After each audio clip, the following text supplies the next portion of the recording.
Hello. Agabago. Ehi, vaffanculo. Buongiorno. Welcome to Library of Mass Destruction. We are a couple of Italian paisans here to talk about a boy who never did nothing wrong. Welcome to the Super Mario Brothers Super Show. I He don't just know if took out a anyone ever couple of watched that. turtles. That was a good one. Man, that was a great show. Okay. Welcome everyone to another episode of Library of Mass Destruction. Thank you for joining us on this wonderful off evening. Thanks for joining us on a difficult night for all of you, because it's the holidays and we're traveling, and otherwise there wouldn't have been an episode this week. So, some things have happened since our last show. Couple of things, yeah.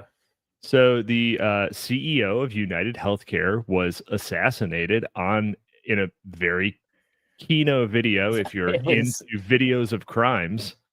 Yeah, as a younger millennial who had access to the internet way too young, I've watched a lot of people die. And that's got to be up there for me in terms of deaths on the internet. Yeah, I was waiting for the live leak watermark to appear in one of the corners. It didn't. That was disappointing. Would have been really nostalgic.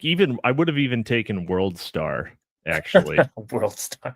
And yeah, he should have shouted World Star, because then it's considered. Well, we don't know what he shouted, because fashion. wasn't it like a CCTV camera? So they don't typically pick up sound. He could have shouted World Star. He could have shouted World Star. He could have shouted. He could have shouted Butana. Yeah. So, not in this castle. Not in this one. So we have we're gonna do a little diversion. We're gonna do a little diversion. We are gonna get to back to Wendy Painting's Aberration in the Heartland of the Real, but because there are two circulating manifestos already. Mr. Luigi Mangione, the alleged assassin, friend of the show, friend of the show, Luigi Mangione, has was caught because some boomer at a McDonald's in rural Pennsylvania narked him out.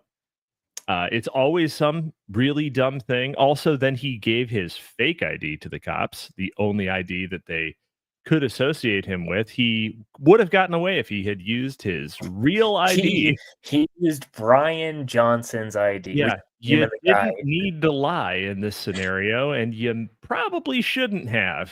He just kept yelling, "This is for my back, you son of a bitch." Yeah, he was like, "Well, officers, here's my real ID. Would you like to see my insurance card? I'm afraid it's pretty shot." So, yeah. Before we get into that, I was thinking about this before. Who decides in Hollywood who's famous? Okay. Because J.K. Simmons is way too famous. You think that J.K. Simmons? Wait. Okay. So, how does this relate at all? It doesn't. I'll do a Trumpian weave. This was your shower thought. Okay. Yeah. No, J.K. Simmons. There's got to be like a group of Hollywood executives who are like, you know what, J.K. Simmons, he was good in that one movie. He was a character actor forever. He was the dad in Juno. Let's just put him in everything. And good for him. But I don't know. It's exhausting to see. Like Paul Giamatti had that for a little while. Yeah. Timothy Chalamet, this is my lead into it. Chalamet is now a leading man. Yeah, Timothy Chalamet is going to play Luigi Mangione in the Brian Johnson. Who cares? Dude, the CEO is not getting a biopic. Oh yeah, he's getting a biopic. He's Oh, not getting a biopic. No, he is not. Mangione is going to get a biopic. right. Well, whoever, but in the Mangione biopic, You think Chalamet is going to play yeah. him? Oh yeah, yeah. I Chalamet's he's gonna be done being Bob Dylan, and he's gonna eat a steak, and he's gonna read he's Ted gonna roid Kaczynski, up. and he's gonna turn into a chud, and then he's gonna do ayahuasca and lose his mind.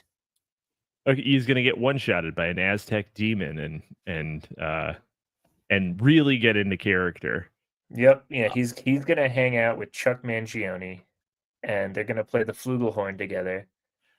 I really And like how you keep talking about Chuck Mangione, but most people don't know who that is. He is a jazz musician, everyone. He is a jazz musician. I really wanted the intro to be changed tonight, folks, so that it was just Feels So Good, which is like his top song.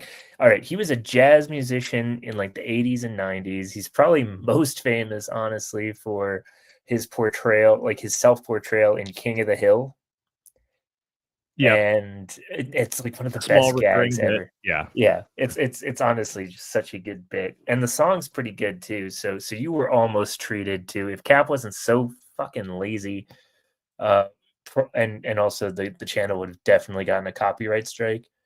Yeah, You would have that's what you you would would have have seen a gotten. bunch of buildings falling down and maybe a couple Chuck of Mangione. assassinations to Yes. cue Chuck Mangione. Oh, we are going to do an assassination supercut, especially if we ever do Program to Kill. It's going to be wild.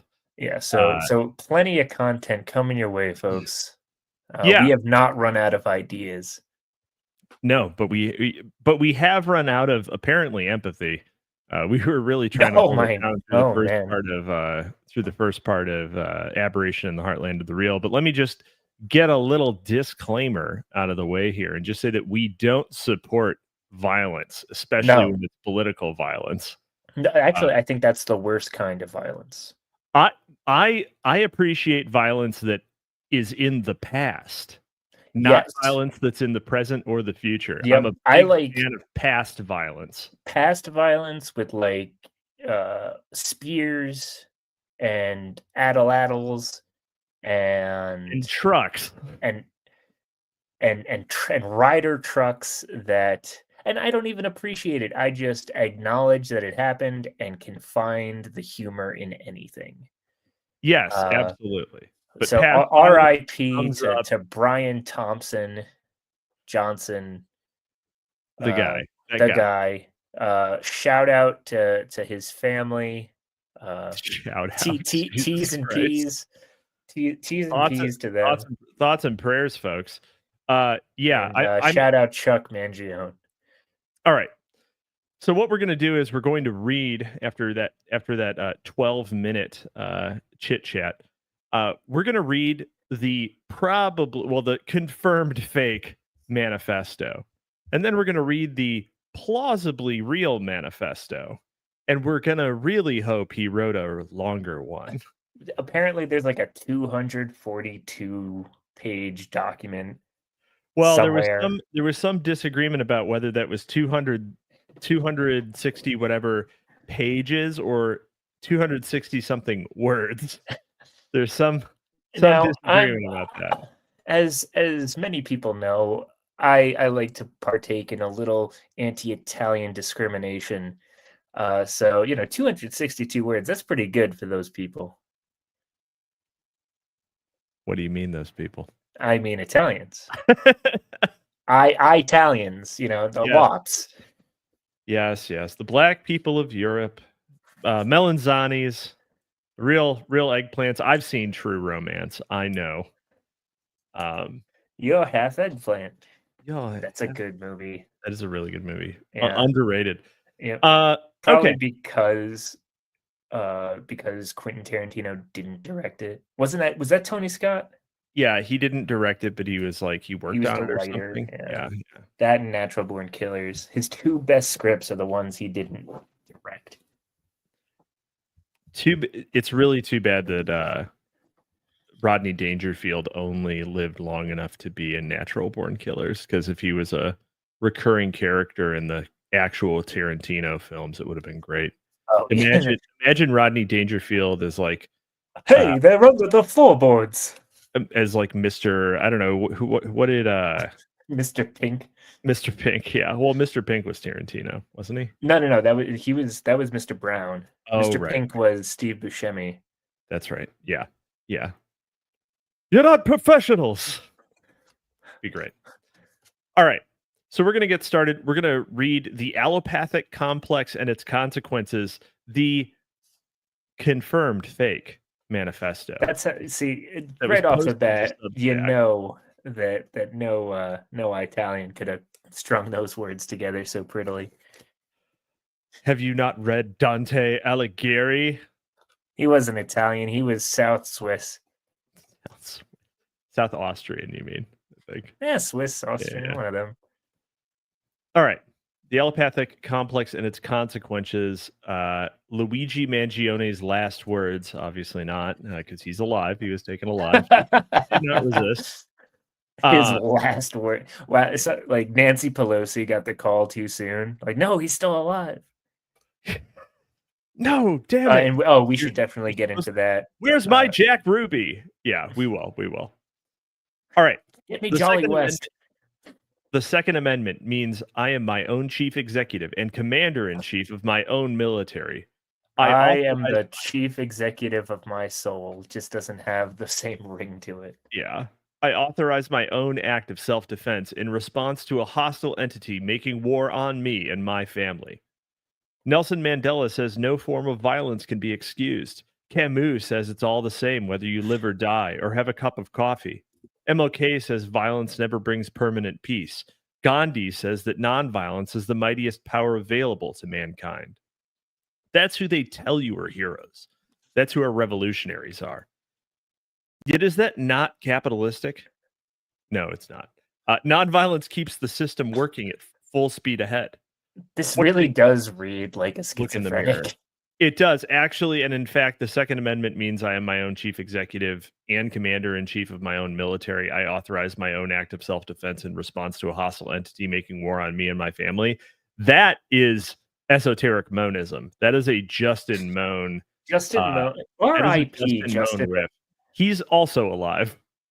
Okay, well, friend of the show, Justin Moan, is in custody right now, thinking also, state of Pennsylvania. Yeah, what's up with Pennsylvania? If you murder someone famously, do not go to Pennsylvania or you will be caught. That's what happened. That's where Aaron Burr went too. Yeah, don't go to Pennsylvania. He shot Hamilton in New Jersey and then crossed the Delaware and went into Pennsylvania. Yeah, don't go to Pennsylvania. If you are running from the law, if you are on the lam, stay out of Pennsylvania. They will get you. But yeah, that is very, very Justin. That is very much a Justin Moan kind of take. Who is a legitimate crazy person? It'd be funny if I think it's LM who. Yeah. Oh, I just got that. Luigi Mangione, apparently. Yes. Created a Substack for this, but definitely lifted this right out of one of Justin Moan's. He just plagiarized it. How bad do you have to be to? You just plagiarize your manifesto. Let's see. They want us to be nonviolent so that they can grow fat off the blood they take from us. The only way out is through. Not all of us will make it. That's accelerationist. Not all of us will make it. Each of us is our own chief executive. You have to decide what you will tolerate. In Gladiator 1, Maximus cuts. That's a brand new sentence. I like in Gladiator 1, just to make sure you don't confuse it for the new one. In Gladiator 1, Maximus cuts into the military tattoo that identifies him as part of the Roman legion. His friend asks, "Is that the sign of your god?" As Maximus carves deeper into his own flesh, as his own blood drips down his skin, Maximus smiles and nods yes. The tattoo represents the emperor, who is God. The God Emperor has made himself part of Maximus's own flesh. The only way to destroy the Emperor is to destroy himself. Maximus smiles through the pain because he knows it is worth it. Yeah. Someone, female hands, femgooners were here. Yeah. Uh-oh. Uh-oh. SWAT team's outside. I can Yep, hear I'm about to be swatted, the folks. dogs are barking. These might be my last words. I don't know when they will come for me. I will resist them at any cost. That's why I smile through the pain. That damn smile. Yeah, he didn't resist. He got arrested in a McDonald's. In fact, he famously did not resist. Couldn't Yeah. have been more courteous to the law, and Could not. that Yeah. a complete 180 from the real manifesto, which like opens up. Well, you'll see in a minute. Yeah, but you'll see. You'll see. Yeah, he did not resist. They diagnosed my mother with severe neuropathy when she was 41 years old. She said it started 10 years before that with burning sensations in her feet and occasional sharp stabbing pains. At first, the pain would last a few moments, then fade to tingling, then numbness, then fade to nothing a few days later. The first time the pain came, she ignored it. Then it came a couple times a year and she ignored it. Then every couple months, then a couple times a month, then a couple times a week. At that point, by the time the tingling faded to numbness, the pain would start, and the discomfort was constant. At that point, even going from the couch to the kitchen to make her own lunch became a major endeavor. She started with ibuprofen until the stomach aches and acid reflux made her switch to acetaminophen. And then the headaches and barely sleeping made her switch back to ibuprofen. Okay. The first doctor said it was psychosomatic. Nothing was wrong. She needed to relax, de-stress, sleep more. The second doctor said it was a compressed nerve in her spine. She needed back surgery. It would cost $180,000. one Recovery, arm and one leg. right. Recovery would be 6 months minimum before walking again. 12 months for full potential recovery, and she would never lift more than 10 pounds of weight again. The third doctor performed a nerve conduction study, electromyography, MRI, and blood test. Each test cost $800 to $1,200. She hit the $6,000 deductible of her United Healthcare plan in October. Then the doctor went on vacation, and my mother wasn't able to resume tests until January when her deductible reset. The test showed severe neuropathy. The $180,000 surgery would have had no effect. So somebody just made this up. Yeah, somebody just made this up. Like, Weird that they got the back part plausibly correct. Weird that they got that part right. But yes, this was completely made up. This did not happen. He has not mentioned his although mother. I mean, what I do appreciate is that they knew that the Italian loved his mama. Yeah, that's true. That's true. Somehow they knew. They were like, "Well, this guy's He's he Italian. He loves the mama. He loves his mama. He is his She mama make make it a sauce. She make it a good sugo. She cannot make it the gravy no more. Yeah, gravy. Yeah. Oh yeah. No. They in New Jersey, the Italians call marinara sauce gravy. Oh my god, that's disgusting. I hate New Jersey Italians. Oh. We call it sugo. It's sugo. It's just the word for sauce. Anyway, they prescribed opioids for the pain. At first, the pain relief was worth the price of constant mental fog and constipation. She didn't tell me about that until later. Thanks for explaining how you knew your mom was constipated. Hi, I'm Chuck Mangione, and over here at the Megalomart Pharmacy, you can get opioids that feel so good. God fucking damn it! Were you saving that all day? No, I just thought of it. All right, Because I've been Mangione maxing today. All I remember is we took a trip for the first time in years when she drove me to Monterey to go to the aquarium. I saw an otter in real life swimming on its back. We left at 7 a.m. and listened to Green Day on the 4-hour car ride. Over time, the opioids stopped working. They made her more sensitive to pain, and she felt withdrawal symptoms after just 2 or 3 hours. Then the gabapentin. By now, the pain was so bad she couldn't exercise, which compounded the weight gain from the slowed metabolic rate and hormonal shifts, and it barely helped the pain and made her so fatigued she would go an entire day without getting out of bed. Women, am I right? Women, am I right, guys? Then corticosteroids, which didn't even work. The pain was so bad I would hear my mother wake up in the night screaming in pain. I would run into her room asking if she's okay. Where is the father in all of this? Where is the father, I want to know? Yeah. He got deported. Yeah, he got deported back to Palermo. The pain was so bad, I would hear my mother, asking if she was okay. Eventually, I stopped getting up. She'd yell out anguished shrieks of wordless pain, or the word fuck stretched and distended to its limits. I'd turn over and go back to sleep. What are you, a stunad? God, it's like the fucking just screaming the word fuck distended to its limits. Who the fuck would ever talk I about mean, he this did pain go to like Penn. someone's like fuck?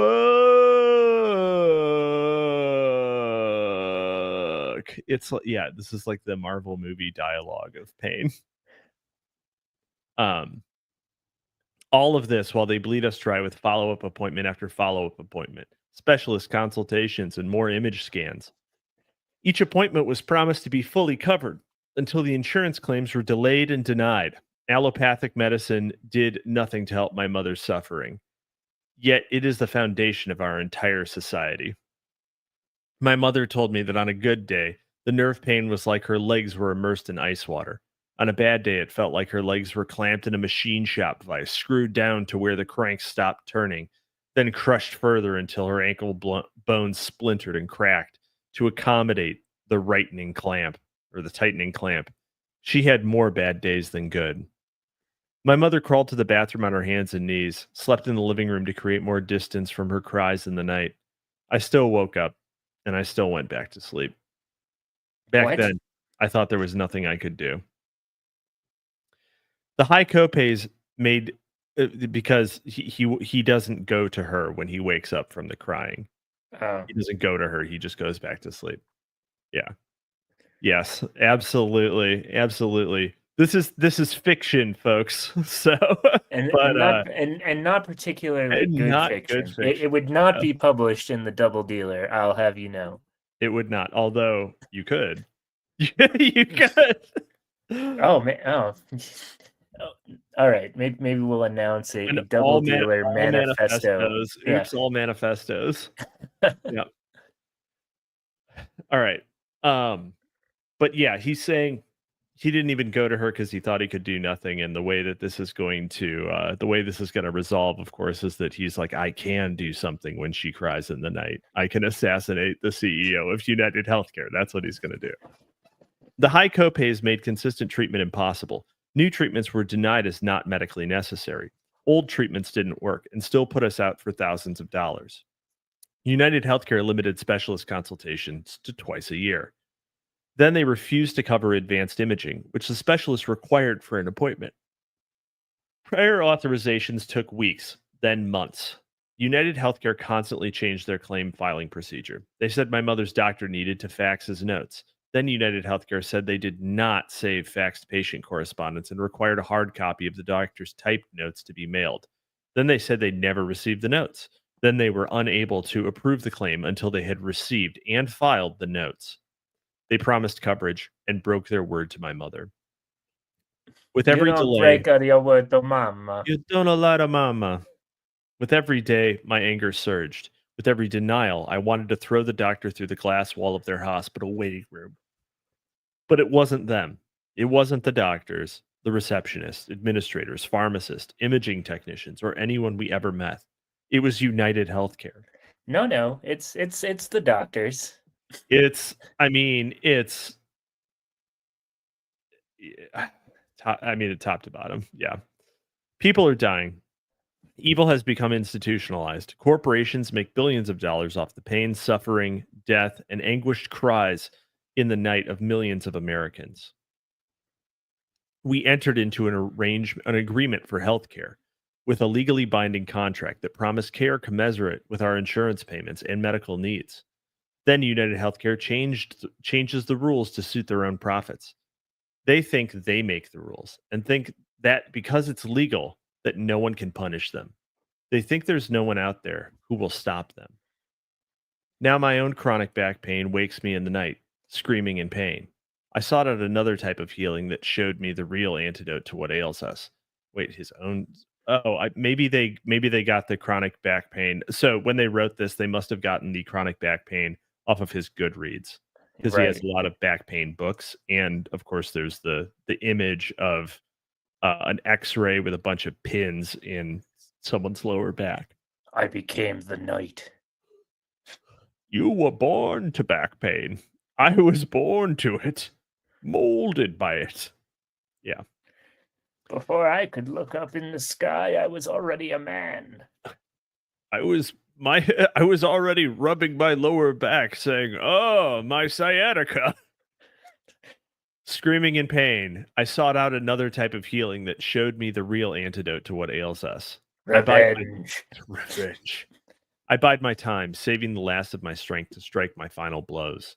All extractors must be forced to swallow the bitter pain they deal out to millions. Extractors could be here.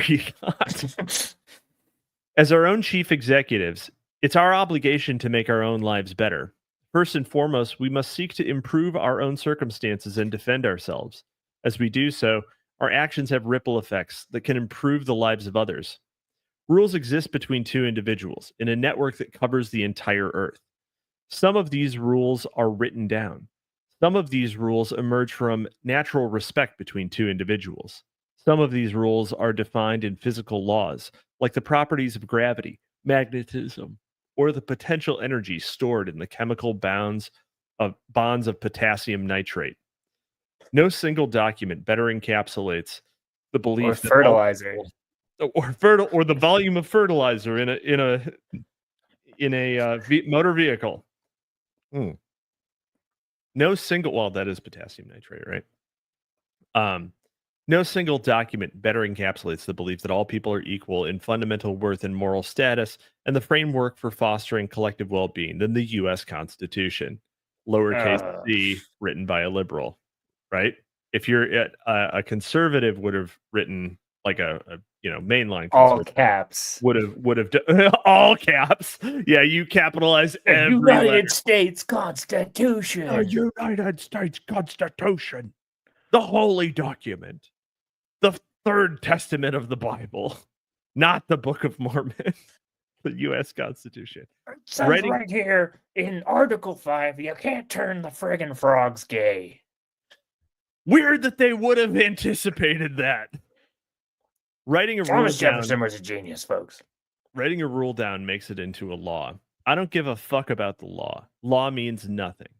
What does matter is following the guidance of our own logic and what we learn from those before us to maximize our own well-being.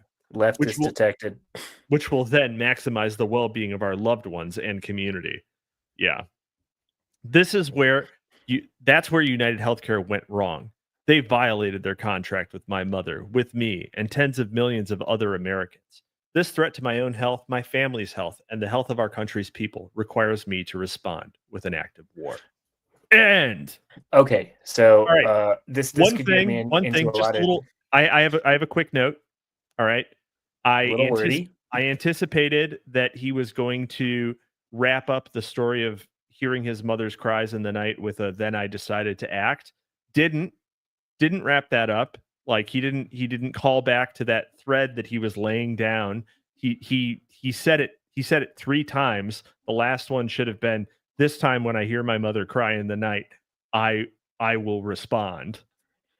Like, or something like that. Right. Like, the rule of threes. He fucking abandoned. Well, he did it 3 times, so he had to resolve it, right? So you had the rising action, right? But he didn't resolve it. That's just bad composition, right? That's just bad structure. And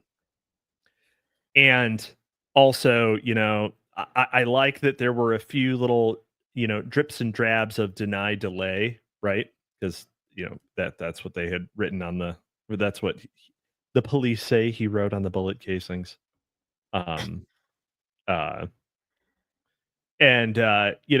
Using some of the early information from the Goodreads, etc., to sort of make it seem more realistic, right? I'm waiting for Don DeLillo to come out and say, "Hey guys, I wrote this, and this is just a part of my sequel to Libra, called Healthcare or something." You know? Oh God. Called Gemini. I know he's a Gemini because of that smile. Italia. Italia. It's called Mamma Mia, but not that one. Mamma Mia, but not the ABBA one. Yeah. Bye. Anyway. This is gonna get me in trouble. You could replace back pain with top surgery, and it would read surgery. like, and it would read surgery. It would read like a Tranifesto. Oh my God! No, the Tranifesto is. We couldn't even read the Tranifesto on this show. That's what I'm like. Well, yeah, but I'm not saying the. I'm saying a. Oh, just like a. Just like yeah.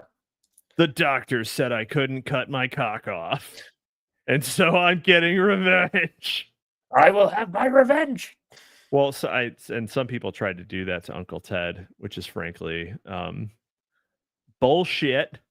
Yeah, that one documentary is just really soured me on Uncle Ted, if we're being honest. But okay, let me pull up the other Mangione doc. Yep. The one, so this next one, so the reason why we read the fake one is because it's sort of what do people expect to see in a manifesto, right? So what do people want to see, or like what is the social expectation of a manifesto? Do you have it up, Hudson? Yep. Okay. Yep. God damn it! I fucking hate you. I'm gonna. So these are the lyrics. Really, one could say that these are in and of itself a manifesto. Chuck Mangione, ladies and gentlemen. Da, da, da, da. All right, now let me get the real one up. Sorry, I just had to do that. Yeah, take 5. Yeah, different. what is that's I know it's a standard though. You know Chuck Mangione's played Take 5. So yeah, what is the social expectation of what a manifesto is? And that, that one kind of works out later, and now that we got through that pretty quick, I think that I think that Justin Moan's manifesto is like about twice that long. We could definitely throw that in as a little spice on one of these. The Manifesto. Yeah. Well, it's called America's Coming Bloody Revolution. But weirdly enough, that's about student loan debt, essentially. And so like the things that are precipitating these murders, I mean, Moan is an actual crazy person. And I think that Mangione is not actually crazy. I think he is of sound mind and maybe experiencing some moral turpitude, but he definitely killed that guy because he felt like it was the right thing to do. So this is the probably, we don't know because we're not. Look at that handsome devil. We're not Wendy Painting PhD. He looks like a certain full-blooded British man, raw egg nationalist. Oh, don't say that's a friend of mine. Ren's great. But no, I will say he does. Okay, in the 80s, he would have been played by Joe Pesci. This guy? Oh yeah, Mangione? No way. I'm telling you. No, he's way more handsome. Not in the look, but just in the attitude. Like Scorsese would have been like, "All right, Joe, I got a great part for you here. I don't know. I don't want to play murderers no more." No, he did it. He killed a guy because of healthcare. I'm telling you. All right. Yeah. Yeah, and his Luigi's mobster name would have been Weasel. Wiesel. Luigi the Weasel. Honestly, he looks more like a young Pacino than than a Pesci. Okay, I can see young Pacino, but Yeah, he looks more like him. Pacino's not going to take that part. Why the fuck would Pacino not take that? Well, I mean, now he's too old, but No, but young Pacino, he was the Godfather. what? Young Pacino, he was Well, in he was. Godfather too. Yeah, I mean, he was in The Godfather. He was Scarface. No, he was in Godfather 2. He was the Godfather. Yeah, I know, but I mean, why would he not And- have taken? Why would he not take the Luigi Mangione role? And it's a bit part. Is it a bit part? No, I think it's the leading role. Why the fuck would the CEO get a biopic? Because he's rich. No, that's not. No, that's no, absolutely not. I'm telling You're you, so all the wrong. Hollywood guys are like, all right, we got to make billionaires look good. Let's make like a sympathetic bullshit God. sort of biopic about It's reverse falling down. Yeah, It's like yeah. it's just like a really good guy. Well, I mean, like they made the Ray Kroc biopic, and everybody loved the founder, right? So yeah, they'll get Batman to play Brian Johnson. You look at Christian Bale or Ben No. Affleck Batman. No, the other Batman. I forget his Ben name. Affleck? No, the one from the '89 Batman. Beetlejuice. Michael Keaton? Yeah, because he played Ray Kroc in the founder. Oh my god. I haven't seen Ray Kroc. Did he found the company that makes Crocs? No, he founded McDonald's. I know. Fuck you. That was a good film too. I haven't seen it. No. Oh, I did watch that biopic on Jordans. Like the shoe, like the Ray Knight or Phil Knight or whatever. No, it's the biopic on the shoe. Like it's the shoes biopic. Apparently, shout out to Tom Edgman, my partner over at the Double Dealer. He wanted a shout out, so I will shout him out. Oh yes, shout out JL Mackey's pseudonym, Tom Edgman. He's also in the comments right now. We appreciate him. Always appreciate it. Thank you for the engagement, friend. And also right now, as we are recording, you can also be listening to Digital Archipelago with the Prudentialist and Geo, because we could only have this show during their regular time slot this week, unfortunately. Yeah, you know what's gonna happen is Geo is gonna he's gonna want to sit down over this insult. Real fans will do what our good friend David Herod is suggesting, and just getting two different sets of headphones so that you can listen to both shows simultaneously. Oh, and if you're listening to the recording of this, you can do that whenever you want. You know who he reminds me of, actually?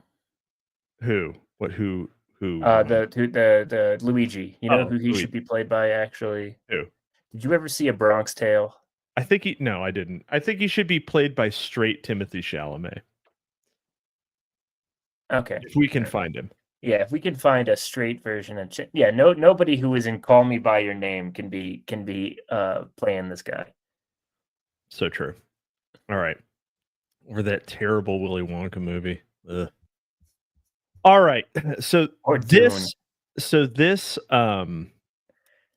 this manifesto was received by Ken Klippenstein, who is an independent journalist who occasionally does actual journalism. Friend of the show, Ken Klippenstein. Yes, friend of the show. We disavow us or else, Ken Klippenstein.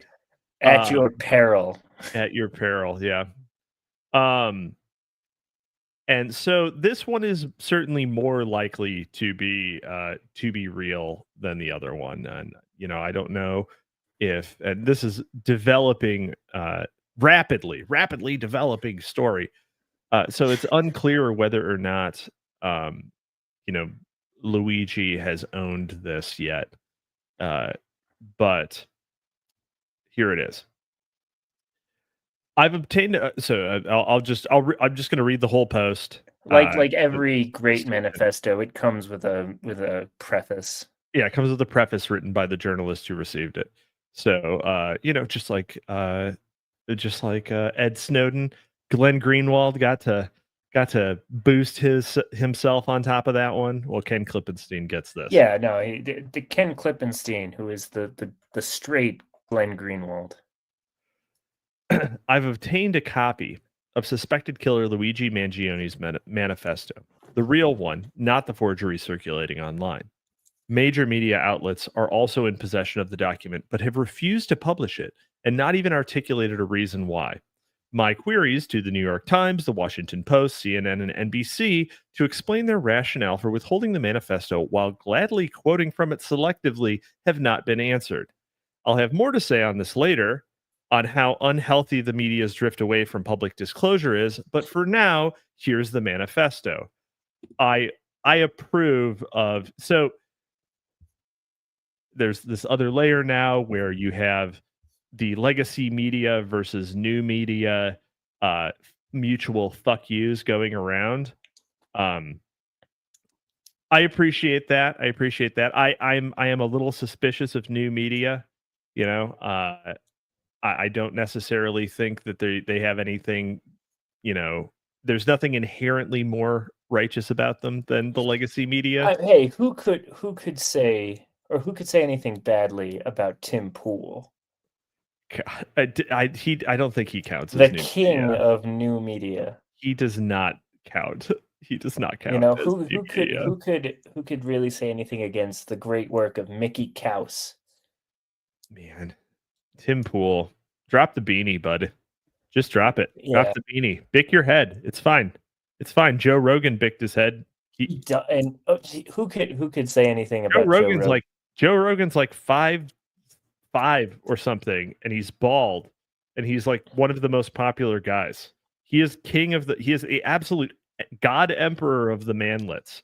Tim, you had a good thing going. Just bick your fucking head. Get rid of the beanie. It looks dumb. Yeah, and the worst part is he went on Rogan like twice. Yeah. And I feel like his ego I think his ego got in the way because he hasn't been on since like the first Twitter thing. Why I don't even know why Joe Rogan would have Tim Pool on.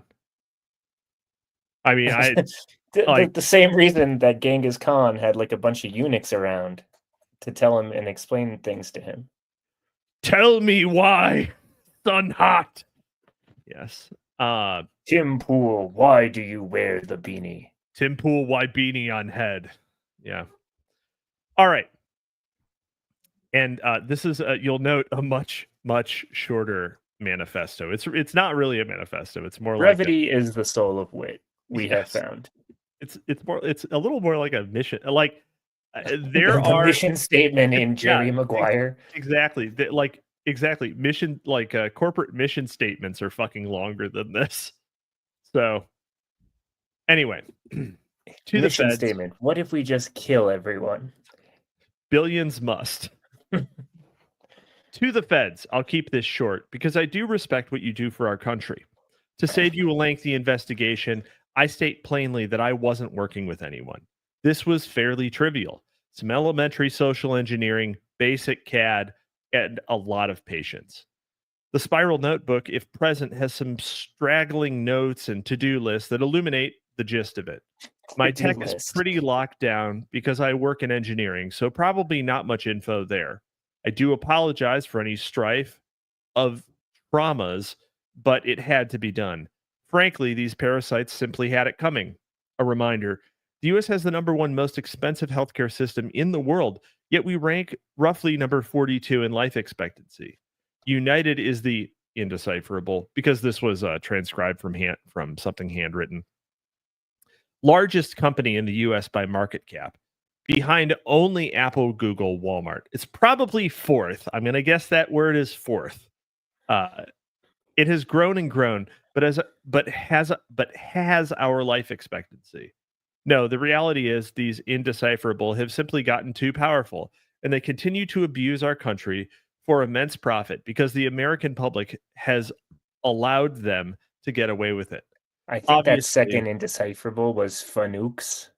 Fanooks. Yeah, these Fanooks have simply gotten way too powerful. It's just a random N bomb. He just oh! he just wrote an N tower so the OCR couldn't figure it out. Because the American public has allowed them to get away with it. Obviously, the problem is more complex, but I do not have the space, and frankly, I do not pretend to be the most qualified person to lay out the full argument. But many have illuminated the corruption and greed, e.g., Rosenthal, Moore, decades ago, and the problems simply remain. It is not an issue of awareness at this point, but clearly power games at play. Evidently, I am the first to face it with such brutal honesty. A little sad that he dropped Michael Moore's name. That's the Moore he was talking about? I'm fairly certain that is the Moore he's talking about. Who's the Rosenthal? Is that what? Delay, deny, defend? Hold on. I don't know. Wait, so are you Oh, no, telling that's Jay Feynman. There we go. Yeah. Wait, so you telling me that he just happened upon Michael Moore's Sicko from like 2006? And He said decades ago. I was at the Blockbuster and I saw this documentary from Michael Moore that really illuminated my hatred of the healthcare system. So Lacuna, we could also say Melanzani. Either of those, you know. Millennium, Yeah, Millennium. Yeah, it just depends on the region. So that's the manifestos. That is the manifest. Yeah, those are the manifestos. Link in the description to download Luigi's gun. You can print it yourself. Have a replica. Get your own Luigi gun. Yep. But the yeah. One last thing before we move on to the aberration in the heartland of the real. People are having real trouble figuring out this guy's politics. Just Italian American. His politics are He's Italian just American. Italian American. He is just a guy.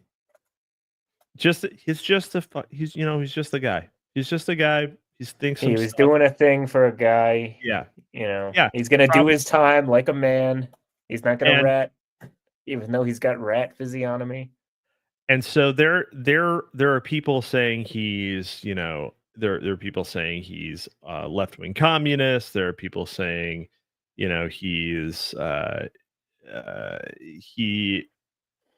is a right-winger because he said something complimentary about Tucker Carlson in one post one time. I think he probably is like a Bernie to Trump guy. And he maybe not actually a Trump supporter, but the pipeline. And it's the type of pipeline that any of us on the internet can decipher pretty immediately. Like he's the type of dude that you would have called a fellow traveler if you were in libertarian circles. Yeah, we need to find out his alt. We need to figure out which group chats he's in. We have to see if he has an Asian girlfriend. Well, he apparently didn't have a girlfriend, but he has clearly had a few fucking girlfriends because he got caught for two reasons. One, he got caught because he was flirting. Because he was flirting. He was trying to give some poor cashier the old gabagool. Yeah, he was flirting with the receptionist at the hostel he stayed at. And then he got caught trying to buy a quarter pounder. And so pounder is what got him caught in both senses. Would you find it impressive if I told you I was a murderer on the land? You would not. He wasn't yet. He was like, I'm gonna go kill a guy right now. Hey, honey, how you doing? I got some stuff to do tonight, but maybe let me know when your shift ends. Oh. Hey, it worked for Tony Bennett. Business. Yeah. another great Italian American. One of them great Italian Americans. God, I'm gonna keep listening to Louis Prima.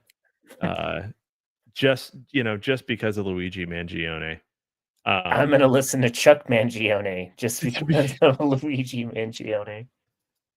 All right. Well, that's about all we've got on him, and it's taken about a third of the show, which is fine. That's what we planned on. So we're gonna move on to aberration in the heartland of the real. We're gonna skip. We're gonna move off of primary source documents. Alleged primary source documents. Well, a fake primary source document and a more likely to be authentic primary source document. Yeah. So okay. Here All we right, go. I got the share up. I see what it is. Damn. I can see that it's Chuck. I know, but I just thought Chuck Mangione again. I just found my next running gag. You're gonna Mangione roll me. Dun, dun, dun, okay, where are we? Yes, part 3. That's right. All right. Okay, here. Okay, here. All right. Is that showing up? Yeah. Okay, there we go. Okay, part 3. The ill political anti-McVeigh. Post-Gulf War, U.S. Army, Fort Riley. The last time we had checked in with Mr. McVeigh, We were on a highway to hell. We were on the highway to hell, and we were talking about Gulf War syndrome. So, intro and PTSD. It is good that we started off with like some whimsy. Yeah, I mean, the last episode was grim. Oh my god! I did want to ask before we get started, like, how have the comments been? How's the community? I know I only really see the comments here. How's the reception of the show been thus far on the Tukey's channel? Good. I mean, it's snowballing. The first episode continues to be the most watch of the series, right? Which makes sense because people will check in and then they'll go back and get started on the rest of them. Yeah, they'll wait for the movie. It seems like wait for the binge. You mean? Yeah. But all of them are consistently getting new listens, so it seems like people are finding the show. Wonderful. Thank you all, friends. Yeah, thank you everyone for listening. We really appreciate your support. And I think we'll probably end up finishing Aberration in the Heartland of the Real early January, I'd say. And then we will definitely have something else and lined then up for there's that. something completely different. Something completely different. That's right. All right. Let's see here. There we go. Introduction. Sometime after March 26th, 1991, Special Forces hopefuls Timothy McVeigh and Mitch Whitmire left the deserts of Kuwait and Iraq and returned to Fort Riley. On April 3rd, 1991, both arrived at Fort Bragg to begin the 21-day Special Forces Assessment and Selection SFAS course. In all later accounts written about McVeigh or the Oklahoma bombing, the Special Forces tryouts is a pivotal moment, a crossroads after which his later act of domestic terrorism became a foregone conclusion for reasons that vary depending on the particular narrative being told. From this point forward, the story of Timothy McVeigh branches off on a number of different, highly conflicting trajectories determined by one's conclusion about what happened at the tryout and McVeigh's reaction to it. Every time she says or writes tryout, I just think like he's going for the JV basketball team. Oh yeah. It's called INDOC, especially if you're going to Special Forces. Like she really does like pussify what he's trying to do. They call it INDOC, like indoctrination. Yeah. Wow, cool. I mean, crazy, but actually, that would really that's a strange thing for her to miss because that's one of the threads in the guilty agent story. I don't know. Maybe I made that up. Well, did you? I could have read it, heard it somewhere Weren't you in the military at one point. at one Maybe, point? maybe I'm still. Maybe Maybe I'm I not. still am. And Maybe I made this that's all the up. thread. That's the guilty agent thread. All right. Yeah, I'm Cap's handler, and I just got really sad because he turned out to be a good guy. But Fuck. you know, we need another United Healthcare CEO dead. So sorry, Cap. You only use Italians? They do All right. good work. We tried using some Molignans, and Yep. You got to make assassins Guidos again. All they right. did a good job with Kennedy. Let me tell you what. Let me tell you what. Jack Ruby was Jewish. I'm talking about the real guys that shot Kennedy, Right. not that Fanuc in the book depository. You mean the Cubans? Cubans. Right. Cubans are only good for a sandwich. Mamma mia. I don't really like hot sandwiches, actually. Not a fan. All right. The Special Forces washout. The most commonly told and widely accepted version of McVeigh's Special Forces tryout appeared in early news reports, unauthorized biographies, and was told in the courtroom by prosecutors at McVeigh's criminal trial. It is best encapsulated in McVeigh's 2001 authorized biography, American Terrorist. Man, you'd think he would have picked a different title. Yeah, like how about I didn't do it, or Yeah. if I did it. You know, say what you want about O.J. Simpson, but he knew how to market. in his 2001 authorized biography, Not a Fed. American Murderer. In this story, only hours after arriving at Fort Bragg, both McVeigh and Whitmire very quickly realized how out of shape they had become while in the Gulf, and the negative impact this was having on their performance there. In addition, as the story goes, on the very first day, McVeigh, who was breaking in a new pair of combat boots, developed a blister on his foot during a rucksack march. The blister plagued him so terribly that he privately concluded he could not realistically complete the course. Later that afternoon, he and Whitmire discussed their situation and both decided to voluntarily withdraw from the course, agreeing between themselves to try again later after getting back in shape. Thereafter, both returned to Fort Riley. When the rest of Charlie Company returned from the Gulf, they were surprised, even shocked, at finding McVeigh at the base and not secreted away on a covert Special Forces mission, a goal he had obsessively prepared for throughout the time they knew him. The majority of interviews conducted by the defense team, or FBI, reflect that McVeigh had told most people at Fort Riley the same story he later told the authors of American Terrorist. He wasn't prepared, wasn't ready, not at his physical peak, and the course was just too physically demanding. Indeed, several soldiers emphasized that many of those returning from the Gulf were out of shape and had lost weight, up to 30 or 40 pounds, as much weight as was commonly lost during the SFAS itself, and added that, according to McVeigh, the CO instructed him to go back to Fort Riley, rest, and return later. Okay, That is fucking wild that you could lose 30 or 40 pounds. Oh, definitely. Yeah, dude, even just when I went to basic training, right? I was a skinny kid. I was, 18 years old, right out of high school, and I was maybe 180 pounds. I left 155. Jesus. So it's like reverse college. Yeah. You lose 30 pounds. And yeah, well, and I like it. I wasn't a fat kid either, like I'm 6 foot, 180 pounds. It's, pretty average, but I was just, that was the closest I'd ever come to being shredded. Yeah. Yeah. It sounds like these guys were just eating away at, which, yeah, definitely happens on deployment.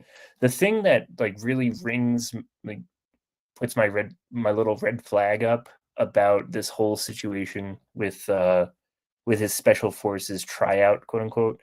Yeah. They're looking for, above all else, they're looking for mental toughness, right? I've watched a lot of documentaries on, and maybe it has changed since the 2000s and with the global war on terror and just the need for more guys. But anyway, they give you as they try and give you as many shots as possible when it comes to the SEALs, right? They'll keep you around if you get injured, you know, badly enough. Obviously, they'll tell you to go away. They'll send you away. Yeah. But for the Navy SEALs, famously, like, you have to quit. You have to ring that bell and wash out, right? They won't quit on you, pretty much. So Interesting. it's That's wild. very, yeah, it's interesting to me that McVeigh, who by all standards, right, seemed like he was the right guy for this job. Yeah. He would have so easily given up just because he wasn't physically ready. Just because he had a blister. Yeah, it doesn't. Well, seem I mean, like, yeah, doesn't seem like breaking enough. breaking in a new pair of boots sucks, especially if you're going to be rucking a lot. But yeah, like one bad blister One blood blah, blah, blah, blah, blister. Yeah. Hi, Mrs. Edgman. Nice to see you. Hope you and the child are well. That's extremely wholesome. Oh, they're good friends of the family now. That's great. When you're in the double dealer, you're family. Hello, Mrs. Mackey. How are you today? All right. Yeah, but I agree. That it does not seem like enough, especially since this has clearly been his goal.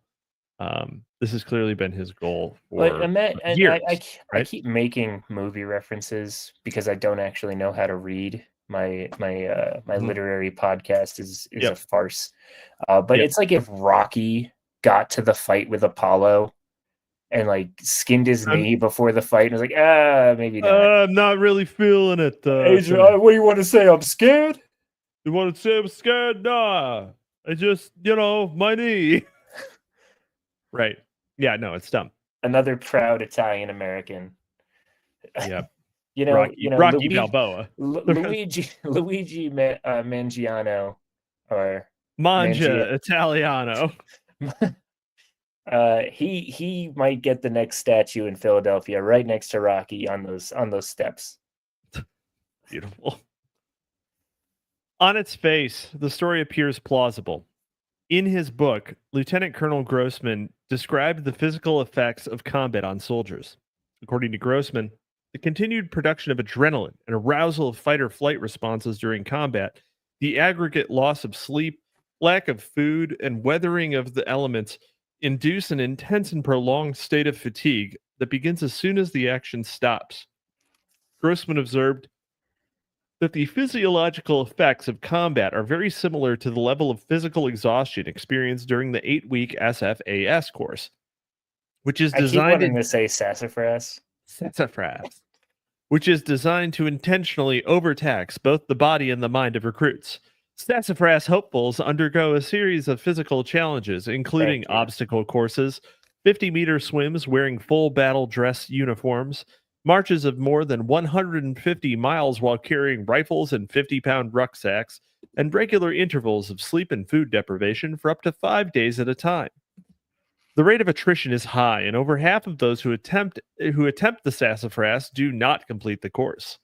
Although those attending the sassafras course have been selected to do so based, among other things, on their exemplary physical condition, at the conclusion of the course, many are in a state of total starvation, enhanced exhaustion, and near madness. Some even experience repeated realistic hallucinations, and most have shed over 20 pounds. It's really just the physical stuff that these guys do is really just a way to see how mentally with it you are.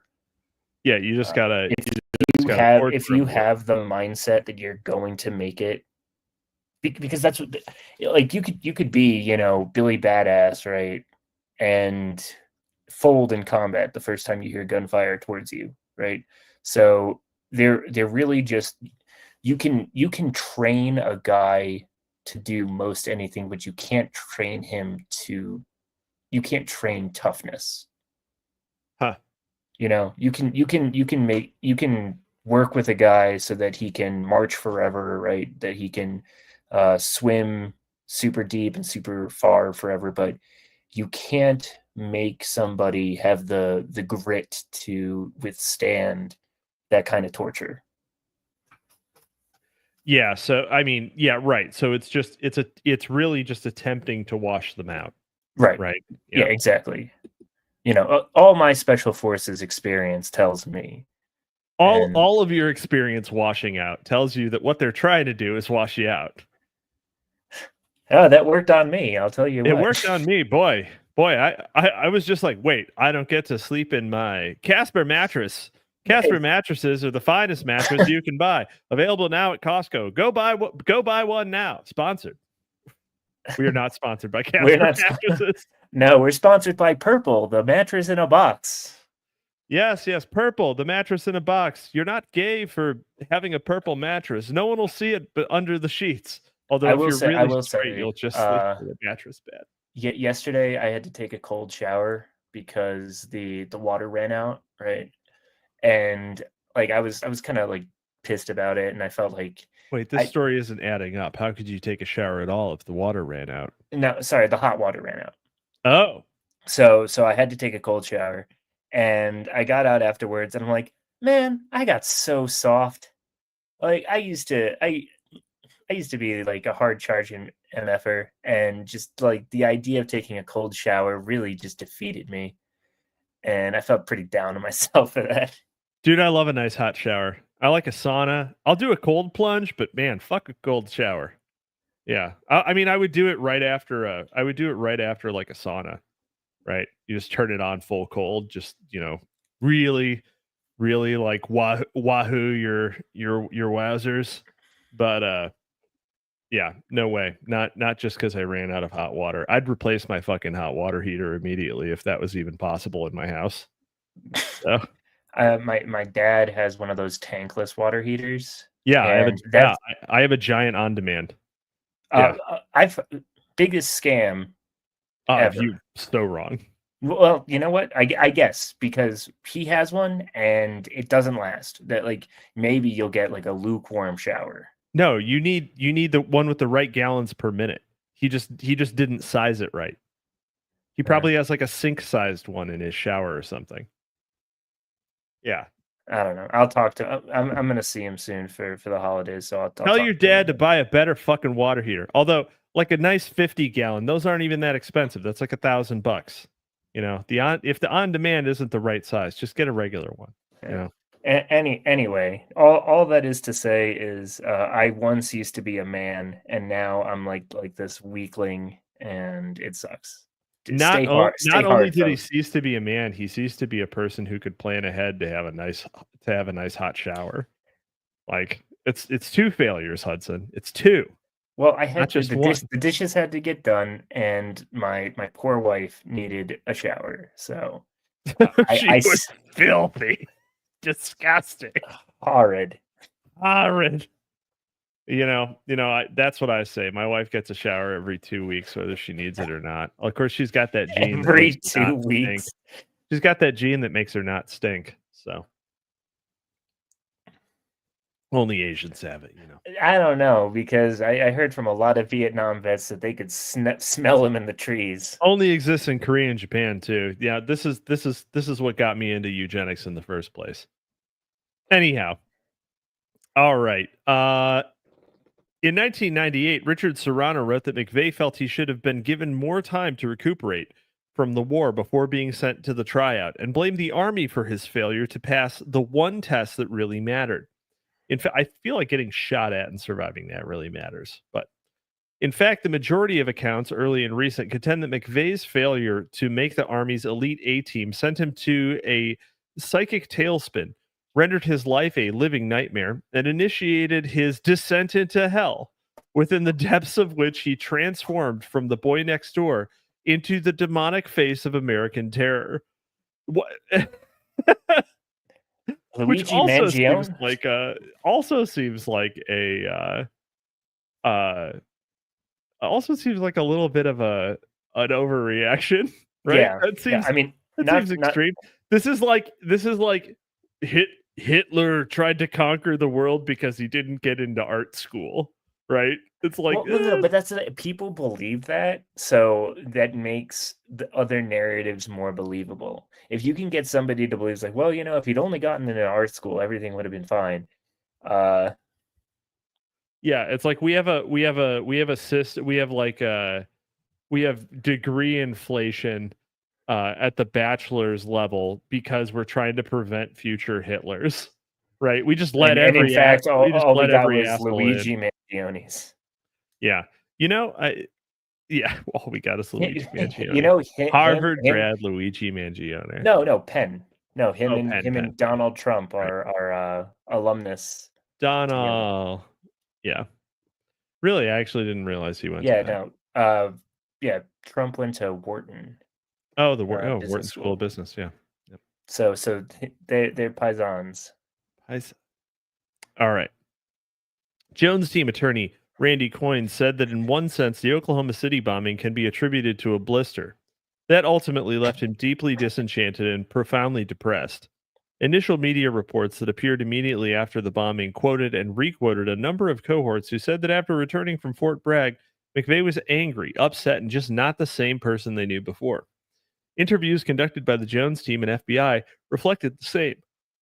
One soldier with whom McVeigh briefly lived told the Jones team that his whole life shattered after he washed out of the Special Forces and had to come back and face us. It was at this time that McVeigh became noticeably disillusioned. It just got ugly. He crumbled, just fell apart. Others said McVeigh was embarrassed, angry, very upset, very disappointed, let down, and pissed off. Although to what extent varied depending on who was speaking. During his interview with David Hackworth, published in the July 1995 edition of Newsweek, McVeigh denied that his failure to complete the SFAS course had any such profound effect on him and said it wasn't the straw that broke anything.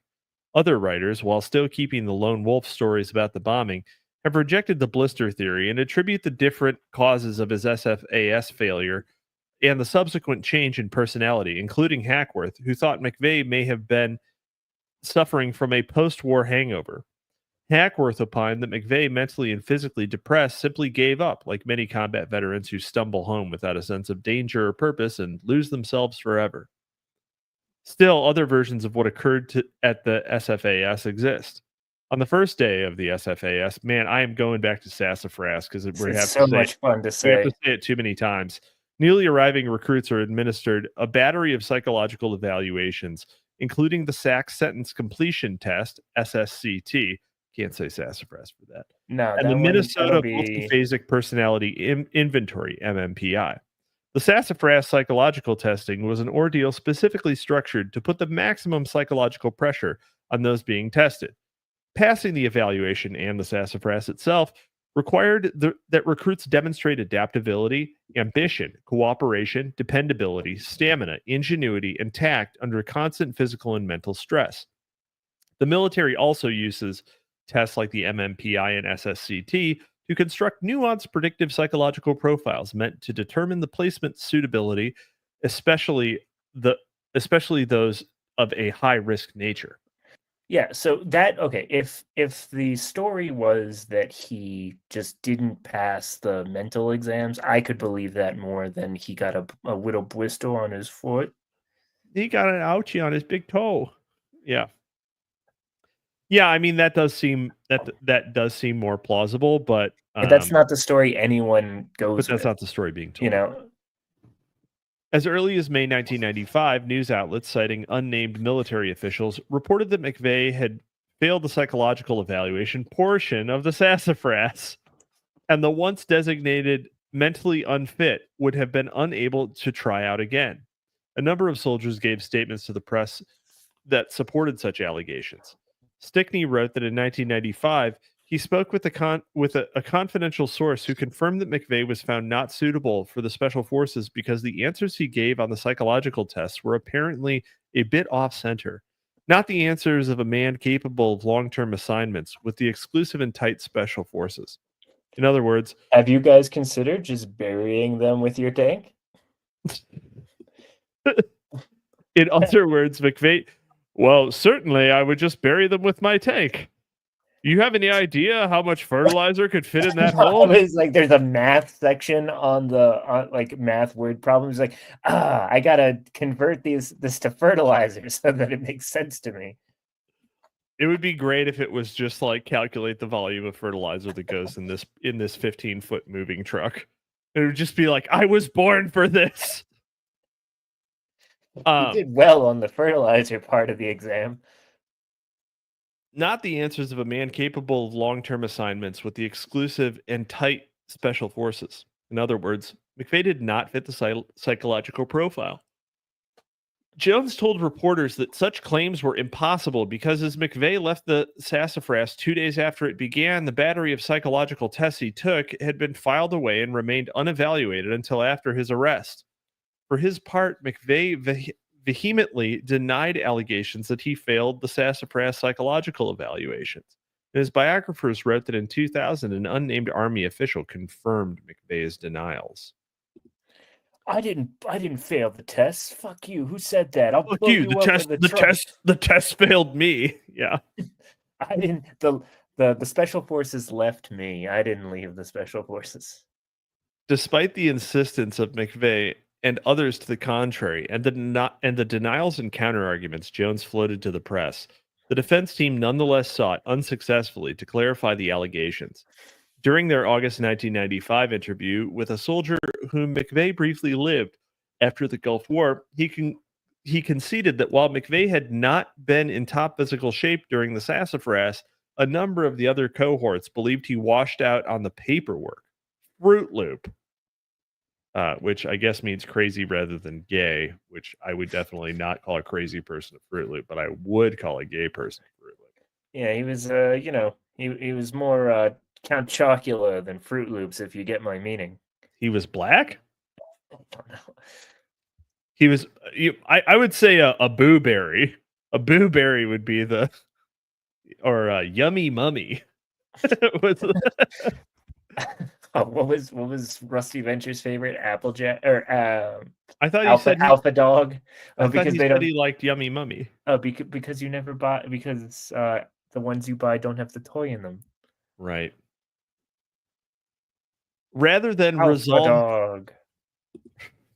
Rather than resolving the issue. Alpha Dog. The more, goddamn it, Hudson. Rather than resolving the issue, the more the Jones team learned about the Special Forces tryout, the more questions they had. This seems like a theme. The more answers you get, the more questions you have. Which is why I really appreciate Luigi Mangione, who just laid it out real bare and simple. Yep. No conspiracy here. I shot him because I wanted to. Not because Nancy Pelosi made me on my ayahuasca trip. Not because Nancy Pelosi was aware that Palo Alto was doing the IT for recertifying the records at United Healthcare. Certainly not because of that. In fact, not because she bought a bunch of call options right before that was announced, and definitely not because the United Healthcare CEO was about to testify regarding insider trading, which may have implicated Nancy Pelosi finally in one of those unusual whale incidences that she's so famously involved in. Definitely none of that had anything to do with it. No, in fact, okay, here's a question. Do you think that Nancy Pelosi is the Hat Man? Yes or yes? I don't know what you mean by Hat Man. Oh, so if you take ayahuasca, you're haunted by the Hat Man? Absolutely not. No. No. Yes or yes. Nancy Pelosi is the Hat Man. I disagree. I don't think. I think she's some kind of low-level machine elf. Yes or yes. JFK just boinked the crazy into her. Yes or yes. I've seen that picture. You think JFK had sex with Nancy Pelosi? Oh, most definitely. Hold on. I'm gonna send. Hold on. This is the next Mickey McVeigh. Oh God! You do not tell me that young Nancy Pelosi was a smoke show. Oh, dude, Let me tell you.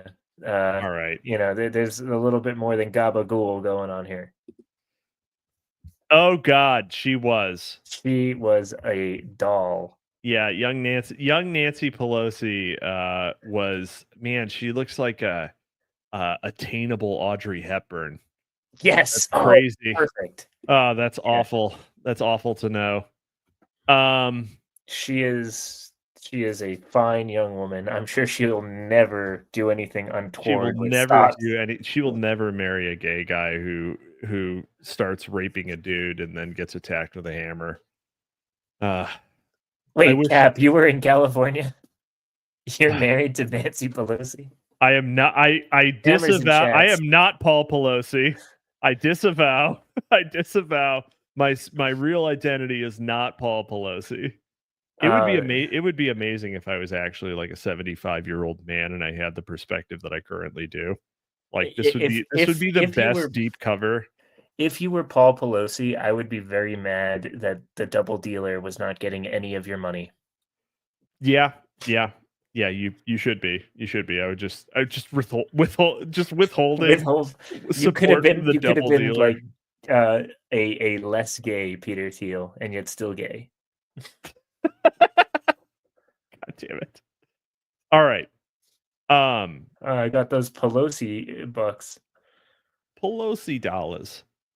Despite the insistence of McVeigh and others to the contrary, and denials and counterarguments Jones floated to the press, the defense team nonetheless sought unsuccessfully to clarify the. Sorry, I already did this. FBI records obtained by the Jones team revealed that rather than withdrawing on April 5th, 2 days after the course began, he remained there for 5 days, on April 3rd until April 7th, 1991. On April Initially, when the FBI questioned Sassafras Commander Captain Gore about the tryout, he said he could not recall McVeigh, but upon viewing the Army's own records presented by the FBI, he remembered that in fact he had personally supervised McVeigh as he filled out and signed the entrance form on April 3rd and the Sassafras voluntary withdrawal statement on April 7th. The form requires soldiers to explain their decisions, and on his, McVeigh wrote that he was not physically ready. 4-mile rucksack march should not have hurt as much as it did. Captain Galland, who also personally approved the request, wrote on the form that McVeigh is not physically ready, maybe having a change of heart also. Galland told agents that the 4-mile march was one of the course's earlier and easier activities, especially for someone in the physical condition that McVeigh displayed during the Army physical fitness test, and said that he told McVeigh to return in 6 months and try again. Further, included among the partial records the Jones team eventually obtained were the results of McVeigh's psychological exams, which he took on April 5th, 1991, 2 days into the tryout, and the day he reportedly withdrew. The military records specialist retained by the defense team noted that the results of the SSCT were of particular note, but did not elaborate. In addition, he remarked that he, for unstated reasons, was unable to evaluate the results of McVeigh's Army MMPI profile report. It's covered in fertilizer. Absolutely covered in potassium nitrate. But Jones' team mental health expert Dr. Tony Simone did, and in his subsequent memo, cryptically described the results as revealing and consistent with what we are learning about Tim. The subsequent confusion about how long he had attended the Sassafras, what occurred there, and the reasons he left caused his attorneys to ask in an internal memo distributed to the entire legal team, did he drop out of Sassafras after 4 or 5 days, or did he flunk the psych exam? Their understanding of McVeigh's psychological state became even more muddled given the combined diagnosis of the Jones team mental health experts and revelations about various incidents after he left the military. Included were recurring visits and telephone calls he made to various VA facilities in the years leading to the bombing, and claims about having been implanted with a microchip while in the Army. While the issue remained unresolved, they opined that no matter what happened at the Sassafras, his experience there had left McVeigh humiliated. Similarly, according to Stickney, the Sassafras failure had devastated McVeigh, as now he would never have a chance to tell his friends and family about long-anticipated secret missions he would go on, and simply could not understand how he, the Army's model soldier, became had become an outcast, unfit to perform with the best. Perhaps this explains why, both prior to and after the bombing, McVeigh told a number of conflicting stories other than the blister story about what occurred at Fort Bragg and what caused him to leave. Yeah, I mean, you could definitely see. You could definitely see that being a big blow. Mhm. But again, it's just the if it was such a big, if it was such a big deal to him, number one, why wash out? And if he really was just not physically capable of doing it at that particular time because he, essentially flew directly from Baghdad, well, why not just wait fucking 6 months? You already waited 3 years, it just I'm telling. This is an original take. No one's ever had this take, but I think there's something fishy about the Timothy McVeigh story. well, I know that's what I'm saying. Like it seems Something's not adding up there, Cap. maybe they put a microchip in him. Maybe they really did put a microchip in him. Maybe they diddled him. Maybe he got Dragon Dayed. Shout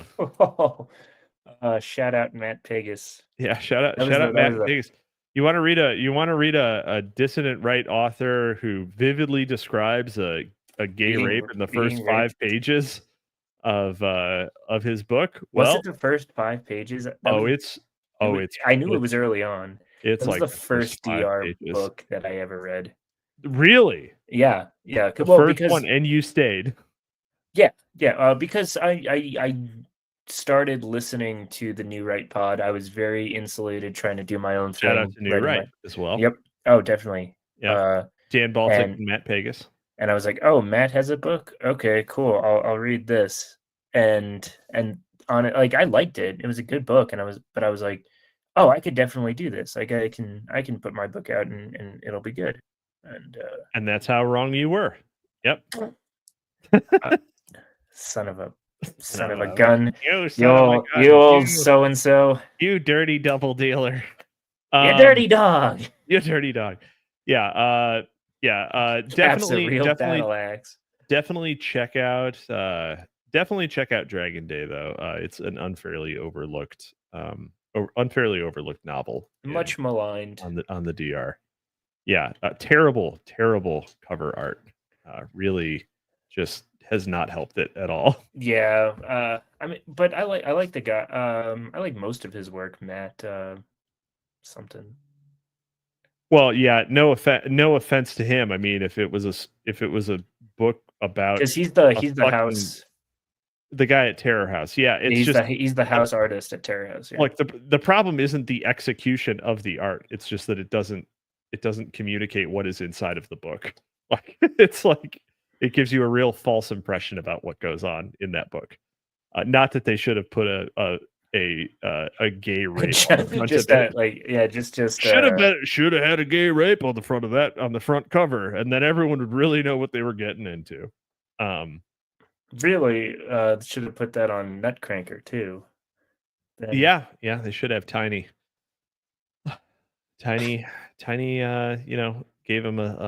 gave our old Spencer Grunhauer a sensible dicking down. A sensibly centrist dicking down. Centrist dicking down. All right. When he arrived back at Fort Riley, McVeigh told one soldier that the sassafras had been canceled. He once told his mother, and later on one occasion his attorneys, that he became disillusioned during the sassafras when he learned the special forces were college book oriented rather than field oriented. To others, however, he painted another much stranger portrait of events, the details of which vary slightly depending on who he told it to and when. These stories form the basis for many of the early and still circulating alternate narrative variations, most notably those of the guilty agent and experimental variety. Although, as seen in the Jones collection, McVeigh articulated variations of this story to others earlier. A letter written to his sister Jennifer in October 1993 best encapsulates the story he would tell in its most enduring form. McVeigh told her that his disillusionment all revolves around my arrival at Fort Bragg. The 400 new recruits had all taken a number of intelligence, psychological, adeptness, and whole battery of other tests. Although not specifying exactly when, He said that one day, sassafras officers called 10 E5 sergeants with secret clearances, including himself, out of formation, separated them from the others, and made them feel special by telling them that they had been handpicked based on their test results, intelligence, and physical makeup. You're probably wondering how I got here. You're probably wondering Record how I scratch. got here. After Me- receiving a classified intelligence briefing, they were asked to volunteer for a special covert assignment in which they would act as military consultants to domestic and international civilian police and intelligence agencies. Although the exact nature and extent of the assignment remained undisclosed until they accepted the missions, it could involve a number of unsavory tasks, including drug smuggling and assassinations. Okay, now yeah. here's the thing, right? Yeah. We didn't know what PatCon was until a few years ago. Yeah, I mean, it was like what? It was the first Trump or Obama? Yes. Either way, we didn't know until well after Tim's supposed death, right? So supposed death. Yeah. Well, yeah. I mean, I know. That's one of the possibilities. Yeah. So he either made that up out of whole cloth, right? Yeah. Because this is a letter right in like 93. Right. That's when the letter. So this is a letter to his sister in 93, right? Explaining the whole deal. So either he's just like one of the unsung futurists, right? Or it happened, or it completely happened. Yeah, or he was in the PatCon program, right? And and therefore, because he was so gung ho, he accepted the thing.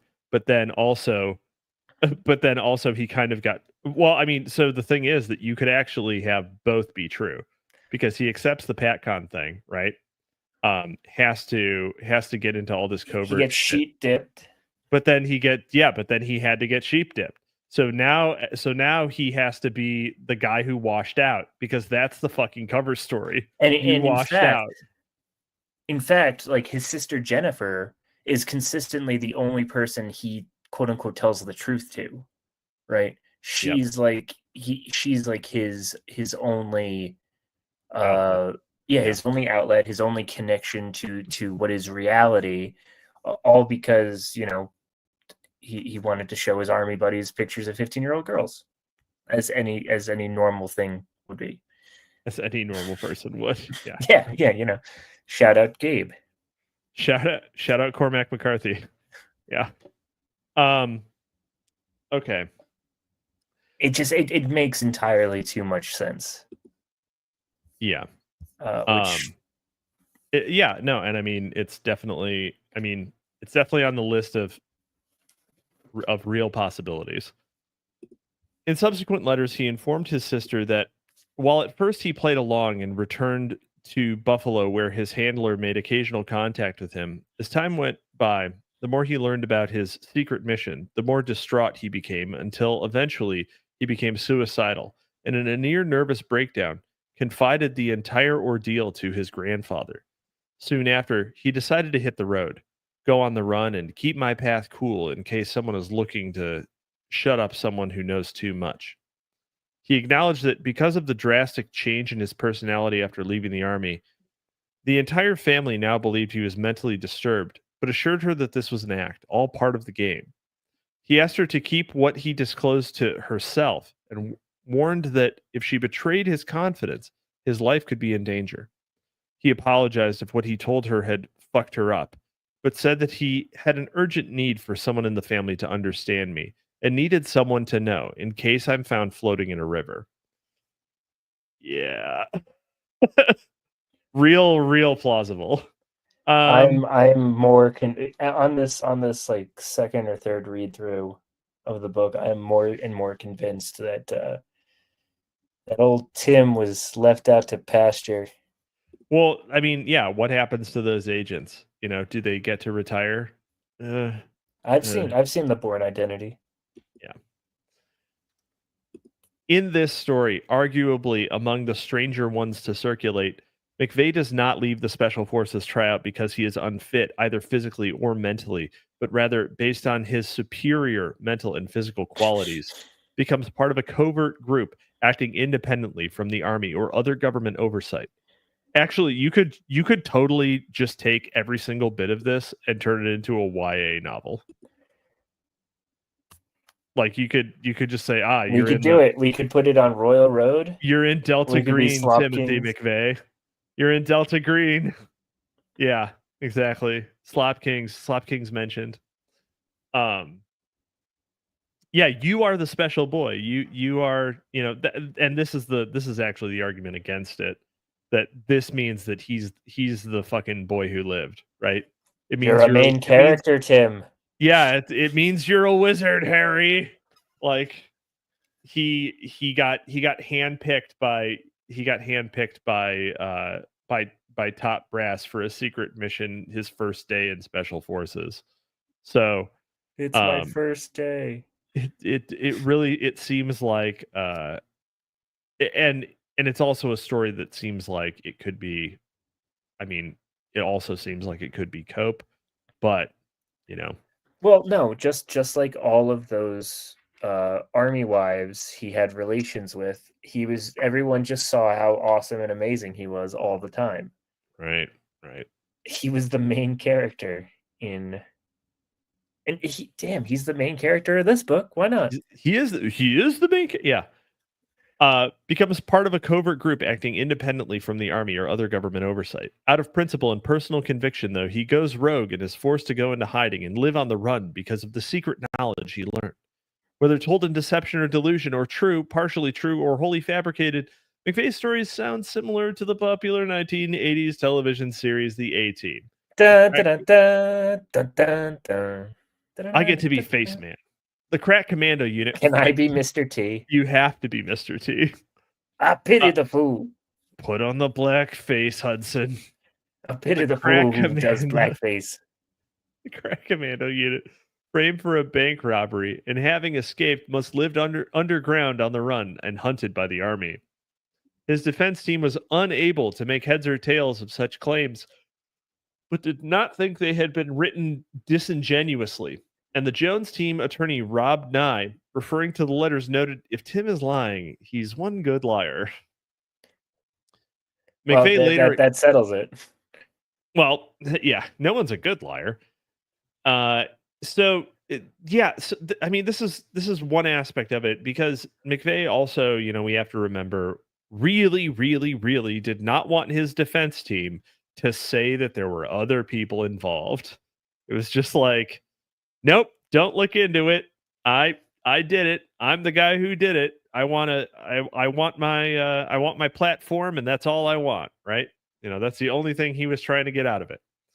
So I mean, that is consistent with this type of scenario. So let's see. One good liar. McVeigh later explained to his biographers that he fabricated the entire story based on news reports about just such scenarios, and had done so in order to introduce his sister to his mindset at the time and illustrate his distrust of the government. He emphasized, however, that the story in the letter was completely plausible and within the realm of possibilities, as these things go. Herbeck. I will say, if there is one main victim of all this, I think it's Jennifer McVeigh. Oh yeah, why's that? Not the kids who got blown up.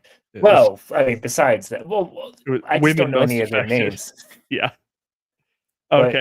But of the named characters in this drama, she's really set up for failure. Oh yeah, whore mother, drinking father. Yeah, drinking at age 15 or whatever. And you have to be a crazy person's line to sanity. Oh yeah, and your sibling is one of the most famous domestic terrorists in the 20th century. Some would say infamous, Cap. Yeah, some wouldn't say famous. Some people are. You're right, Hudson. Some people are cowards. Not me, but people. Not me. People, folks. Folks with an X. All right. Herbeck and Folks, I'm Mitchell stuck in the elevator. Help. elevator. Herbeck and Mitchell wrote that because 19-year-old Jennifer was impressionable, she believed her brother's fairy tale was certain something terrible had happened in the military, and figured someone in the military had deceived her brother. And when he learned the truth, it had changed him forever. His biographers concluded that this discussion by opining that McVeigh's rambling letter to his sister conjured up a fantastic scenario to justify his outrage and disappointment. Indicative of other lone wolf and most pack accounts, the authors said nothing more about the strange letter, which in their book exists only the acknowledgement of any alternate account offered by McVeigh about the sassafras. Over the years, various writers have likewise briefly touched on and then summarily dismissed the claims that McVeigh made in the letter as expressions of his fantastical imagination and further evidence of his deceptiveness and manipulations. Like the psych test story, however, other published works, in combination with oral and archival documentation, offer the possibility of a number of conflicting but parallel readings of McVeigh's Special Forces stint and subsequent downward spiral. Even if McVeigh made up the story, his mother and sister seemed to believe it, as evidenced by the FBI recordings of their conversations obtained through the bugs hidden in a motel room furnished by the FBI for their protection shortly after McVeigh's arrest, as well as telephone wiretaps of the McVeigh family's incoming and outgoing phone calls. In one such conversation that occurred just days after his arrest, Jennifer spoke with her mother about how heavily the entire Special Forces ordeal had weighed on her brother. So much so that it led him to consider suicide, but ultimately he had simply refused to carry out his orders, thereby making himself a target. Mickey's responses to Jennifer during the conversation indicated that she had heard parts of the story from her son previously. Jennifer then went on to express her growing frustration with the FBI because, she explained, the agents continued to deny that her brother had actually been accepted into the Special Forces, fortuitously adding that although she provided the FBI with records that proved it, she feared they had destroyed them. Which, of course, the FBI destroyed everything that many things that they were given when during this investigation. Lots of stuff went missing, and Painting was not able to retrieve them. Although there were some things that Painting, of course, was able to retrieve, which is why this book is so the most comprehensive one that exists. Finally, McVeigh told another particularly intriguing version of this story during his first meeting with John Coyle and Susan Otto, the public defenders originally appointed to represent him. To them, he said he had been operating within the confines of the United States government when he did what he did, having been recruited by the government while serving a 4 to 5 month period in the National Guard. His duties were to search for neo-Nazis and other problem troops within the National Guard. The operation had gone well, and eventually his handlers instructed him to participate in the brewing plot to bomb the Murrah, but to make sure the bomb only blew out a few windows of the building. Operation Oopsie Daisy. Operation, Go gadget fertilizer bomb. It was supposed to be a casus belli, not an actual attack. Yeah. Make sure the bomb only blew out a few windows of the building. He now suspected someone had switched either the truck or the explosives in it without his knowledge. Otto and Coyle, both of whom had offices in Oklahoma City, subsequently recused themselves from the case, citing conflicts of interest. We were interested in staying alive. Interested in not being murdered. When the Jones team asked McVeigh about what he had told Otto and Coyle, McVeigh became very angry and began yelling and cursing, exclaiming that Coyle had no business discussing their private conversations with anyone, and that while some parts of the story were true, some were not. It's like, hey, he might have broken attorney-client privilege, but it's not like he blew up a building like some people I know. Like some people, yeah. For the remainder of his life, McVeigh continued to both affirm and deny to the Jones team and the others the covert operations story, telling it a bit differently each time. While on death row in Terre Haute, Indiana, McVeigh met David Paul Hammer, another prisoner awaiting execution. Great name. David Paul Hammer. Yeah, I'm afraid of David Paul Hammer. What did David Paul Hammer do? Well, I mean, the thing is that there is a prophecy that I am killed by hammers. Ah, yes. Oh, that's So great. I'm very concerned about the type of like no man can kill me while I am no man. Yeah. I'm really worried Well, about I the am the wording hammer. here. Yeah, I'm worried about the wording here. I feel like, I have my hammer proof hat, but I'm pretty sure it just works on like hand Well, tools. R.I.P. friend of the show, David Paul Hammer, died in 2019. Of being executed? No, he had a life sentence. He died of old age. Or no, Oh. he had a death sentence. Hold on. Well, it says Hold another up for prisoner. it. It says right here, another prisoner awaiting execution. Yeah, okay, so he died like right after Okay. McVeigh. He Died died. of execution. In 2004, after McVeigh's execution, Oh no, he Hammer died in published his 2019. Never mind. of execution? Yeah, something like that. Okay. In 2004, after McVeigh's execution, Hammer published his first book, Secrets Worth Dying For: Timothy James McVeigh and the Oklahoma City Bombing, based on alleged conversations between the two, followed by an updated version, Deadly Secrets, in 2010. According to Hammer, McVeigh told him a remarkable story. Excuse me. While at Sassafras, McVeigh encountered a high-ranking official whom he referred to only as the Major, a man he said had befriended him during the Gulf War. The Major, who McVeigh said was dressed in civilian clothing and had an unkempt appearance in general, pulled him aside and told him he was currently working for the Department of Defense on ultra-secret, need-to-know black ops. Okay, Who's to be completely fair, that just sounds like First Blood. Mm-hmm.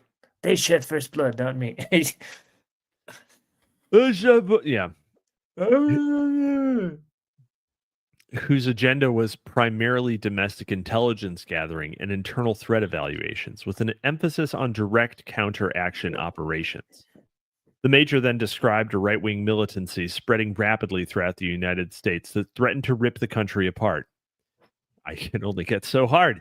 He offered McVeigh a position in a secret unit, adding that he would be working alone for the most part, but could recruit people of his own choosing as needed.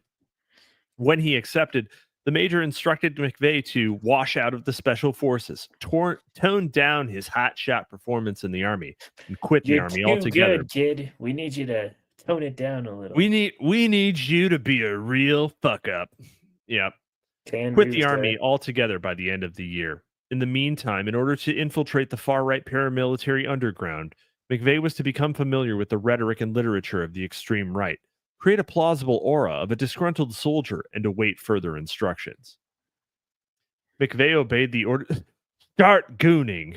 Goon until you can't goon no more. Learn what they're like. Yeah. Isn't this what Hunter Gathers made Brock Sampson do? When he became when he joined Sphinx. became Mr. Nanny. No, when he joined Sphinx. No. I must be misremembering. You're misremembering. For more information, listeners should go check out the Venture Brothers retrospective that Hudson and I did with the Prudentialist. As yet incomplete, is currently in limbo. But yeah, we're gonna take years to finish that one. Yeah, we're gonna have a real time. We're gonna pause for as many years as Venture Brothers did between seasons. Good friend of the show and current rival for your attention, the Prudentialist. Yep. Yeah, so we'll finish that series in about 18 years. All right, McVeigh obeyed the orders and began immersing himself in right-wing literature, something that came easy to him because Hammer said of the beliefs and knowledge that already existed inside him. Eventually, the Major instructed McVeigh to read this thing called Nutcracker to participate in the bombing.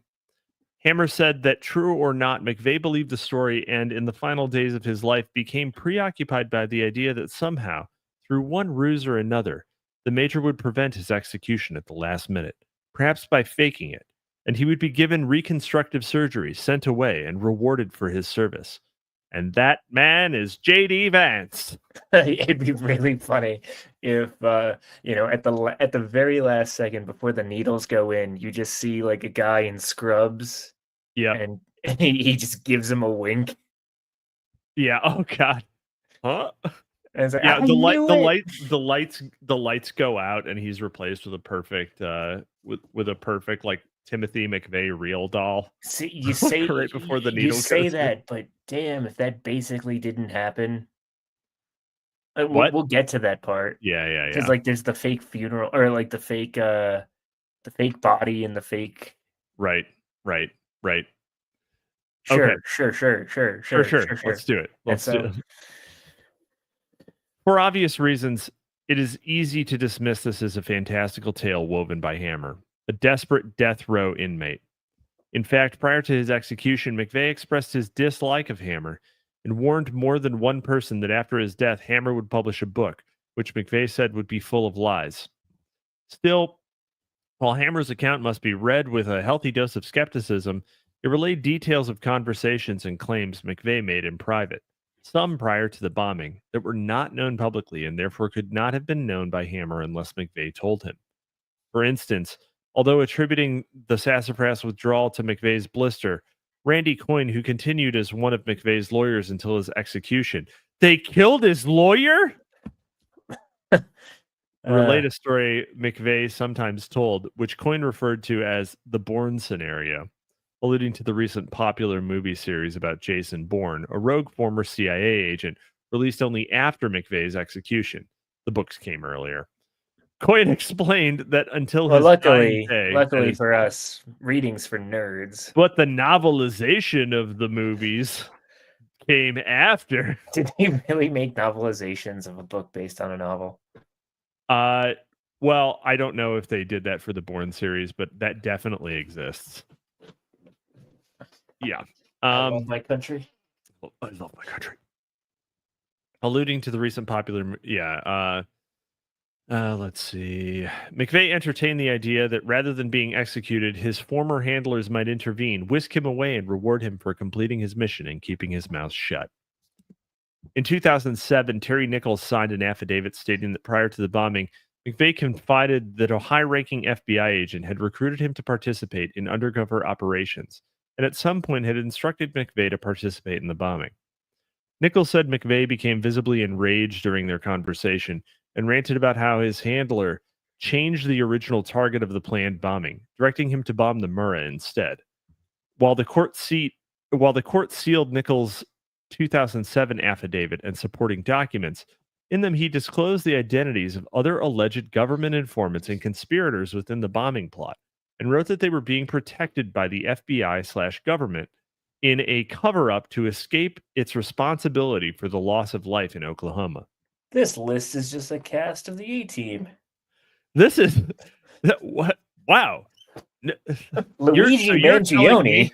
So you're telling me that California Congresswoman Nancy Pelosi and not even born yet Italian American Luigi Mangione are undercover spies? With the exception of the letters to his sister, which became known to the public early on. How likely do you think Mangione gets deported? 0. Oh. Yeah, he's not an Italian. He's an American citizen. I say that WAP has to go back. I've been saying we need to get these guineas out of the country. Yeah. I mean, I would unironically take a free flight to Palermo if you wanted to. What makes it you think that he's from Sicily? No, I would take a free flight to Palermo. Just, if we're deporting Italians, I get 1/4 deported, which means that I get to stay there for 3 months out of the year. I will take a free flight to Palermo, even if it's on a C-130. That sounds kind of interesting. It'll probably be uncomfortable, but the first time would be cool. There's a movie called. Have you ever seen Johnny Dangerously? No. It's also a Michael Keaton film. Wonderful. It's a basically a fake, it's a gangster movie, but it's ridiculous, right? Okay. there's this one. I think his name is like Sal Mariucci or something like. He's like the rival gangster, and he gets put away, but instead he gets deported to Sweden. And he's like, "But I'm not from Sweden." And anyway, it's a really good movie, classic film. Is it explained why it was Sweden? No, just because. No, Just because because. it's a silly movie. Okay. Joe Piscopo's in it. He plays like Johnny the Scumbag or something. I mean, that sounds great. This movie sounds great. It's a terrific film. I highly recommend it. I would watch that one. There is also there is some talk of if Tom Homan gets his way and does mass deportations, that sometimes the countries that the illegals in the United States came from would not take them back. And so there's a discussion of what countries we can send. Sweden. Yeah, just send. Probably not Europe. Probably don't want to send them to Europe. But I'm just saying, Gaza got depopulated, so there's extra room I in highly Israel. doubt that. Yeah. I'm just saying. I doubt it too, but if I had my choice, I'd say Tom, Tel Aviv is looking pretty good. Tom, you might not want to ride on a C-130, but you certainly don't want to ride on a C-130. Shout out to the Afghan. Shout out to Afghanistan. Yeah, that's right. Look, man, it just one time. It would probably be uncomfortable. I'm sure it would be uncomfortable, but just one time it would be kind of cool. So I wonder how much fertilizer could fit in a C-130. Fucking shitload. God, it's got to be so much. It's got to be so much. What? I mean, there's definitely like a known cargo capacity. So Jamie, Google that. Jamie, Google the cargo capacity of a C-130. Okay, hold on. Yeah, if a C-130 parks outside your building and it's smelling a little stanky, dude, watch out. Apparently now I'm on a list. Apparently, looking up the cargo capacity of a C-130 is illegal. That is not fucking true. Okay, it can fit 3 armored personnel carriers. So 3 presumably Ryder trucks. With some extra room too. Yeah. It's not about the size; it's about the weight. The fertilizer's heavy as shit. Yep. So's an APC. Yeah. Yeah, they call it the Ryder truck of the military. The Ryder truck of the military. No one calls it that. The C-130, the Ryder truck of the sky. Let's see. With the exception of the letters to his sister, which became known to the public early on, and without knowing how often McVeigh told such stories, who he told them to, or that he told them at all, various commentators have advanced several possible scenarios. In his 1998 book, purporting various conspiracy theories or alternate narratives about McVeigh and the bombing, David Hoffman considers some possible explanations about the appearance that he calls the 2 McVeighs. Hoffman suggests there were actually 2 Timothy McVeigh. There were 2. They were twins the whole time. It's like the Prestige. Abracadabra. Hoffman suggests that perhaps someone working for the government had duped McVeigh into believing a false cover story that he was on an important top secret mission, and his indifference to his arrest may simply have been indicative of his understanding that he was working for a government agency. Thus, McVeigh was telling his sister the truth about his induction into a covert operation had been sheep-dipped in order to play the part of a disgruntled ex-military man. McVeigh then carried out the bombing as part of the mission, or alternately, became disenchanted, refused, and was therefore targeted for termination by setting him up as a fall guy with Ryan Reynolds, which Hoffman adds is a standard protocol for those who try to break free from the shadowy world of deep intelligence. Yes, the fall guy, Timothy McVeigh's life story put on film. Yeah, this is based on, yeah, exactly. Based on a true story, question mark? The Ryder truck of the sky is the Osprey, since they're constantly crashing. says Tom Edgman. Well, he would know. He's a military expert guy. And Ryder trucks don't crash; they explode. Yeah. Ryder trucks are fine. Yeah, Ryder trucks never fail. Navy SEALs never die. What if we make the wings rotate and the rotors are also kind of like a helicopter? This will work fine, right? It'll work fine. It doesn't have way more failure points. The Osprey is a really cool fucking aircraft. It looks cool. It looks really cool. It is, yeah. And therefore, it is cool. Also, the propeller blades fold too. Everything folds. Everything on this folds. It's like a transformer. It bends in places where other things don't bend. Yeah, it's weird. More than meets the eye. Yeah. I just got done listening to the Last Film Festival coverage of the 1980s Transformers, the animated film. Shout out Orson Welles. Yeah, shout out Orson Welles' last appearance. The French Transformers, not known for their excellence. It's just, the mashup of Unicron and Falstaff, wonderful. No, I was talking about Paul Masson. There is a Cybertron transformer by the name of Paul Masson, inspired by that same Earthling excellence. A huge man. All right. A noble lie, coming home.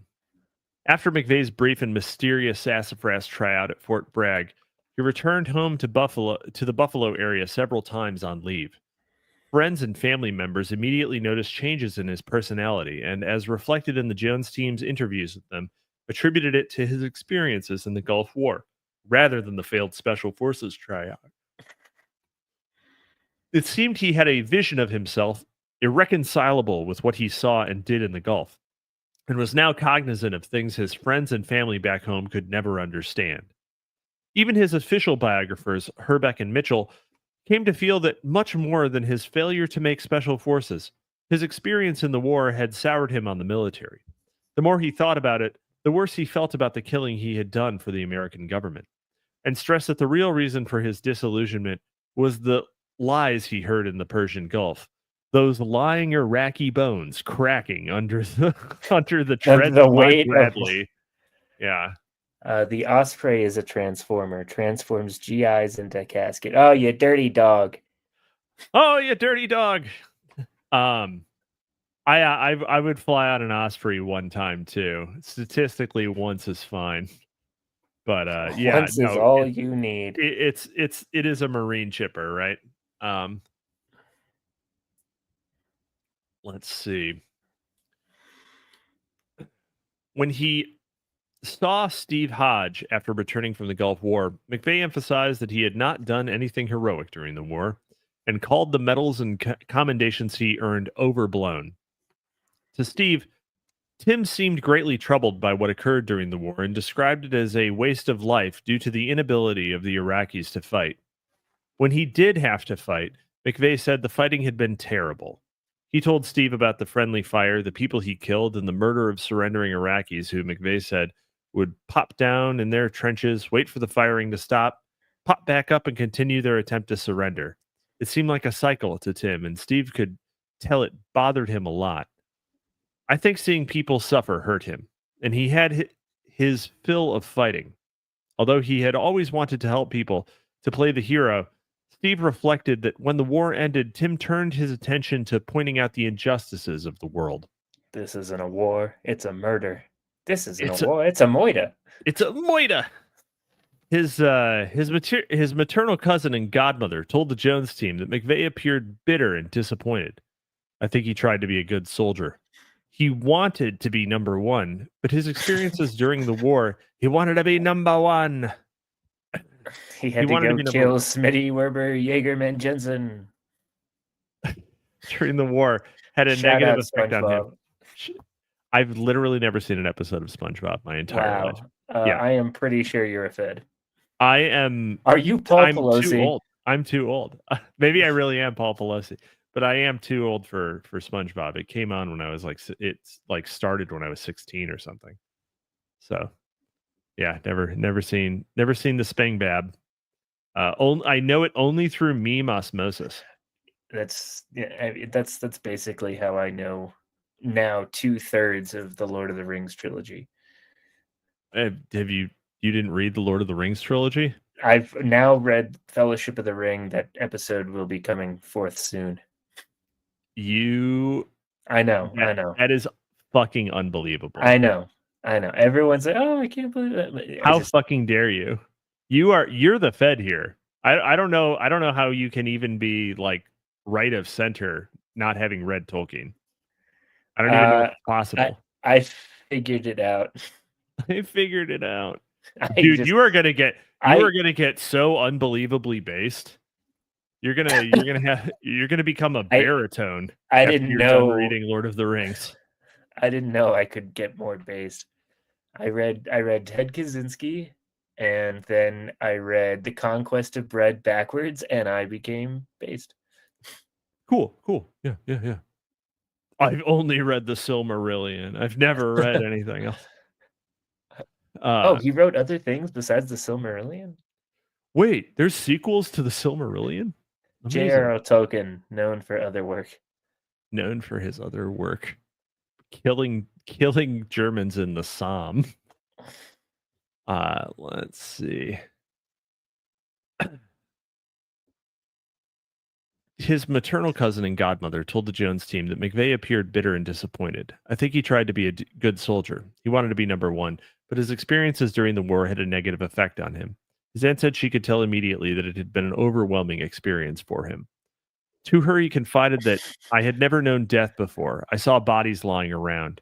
After a while, it began to get easier. It didn't hurt as much. Jennifer noticed that her brother was more restless, nervous, and appeared confused. His mother also observed a change in him. He told her about having to kill Iraqis and how bad he felt about it. She later said he did what he had to do, but it hurt him. See, this is where, if you have somebody in your family who's been to war, it's really important to empathize with them. That's why I like to, go up to my friends and say, dude, I get it. Like, I went to the DMV once and I had to wait like 40 minutes. And that was hell, let me tell you. Dude, the DMV is hell. It's absolutely hell. It's impossible to. It's really important that these guys just know that you know what they're going through. Yeah, absolutely. If you meet someone suffering from PTSD, just say that one time when you were a kid, your parents wouldn't let you get like a pony or something like totally normal that you would get. That pony, yes, Cap. Of course, you would ask for a pony.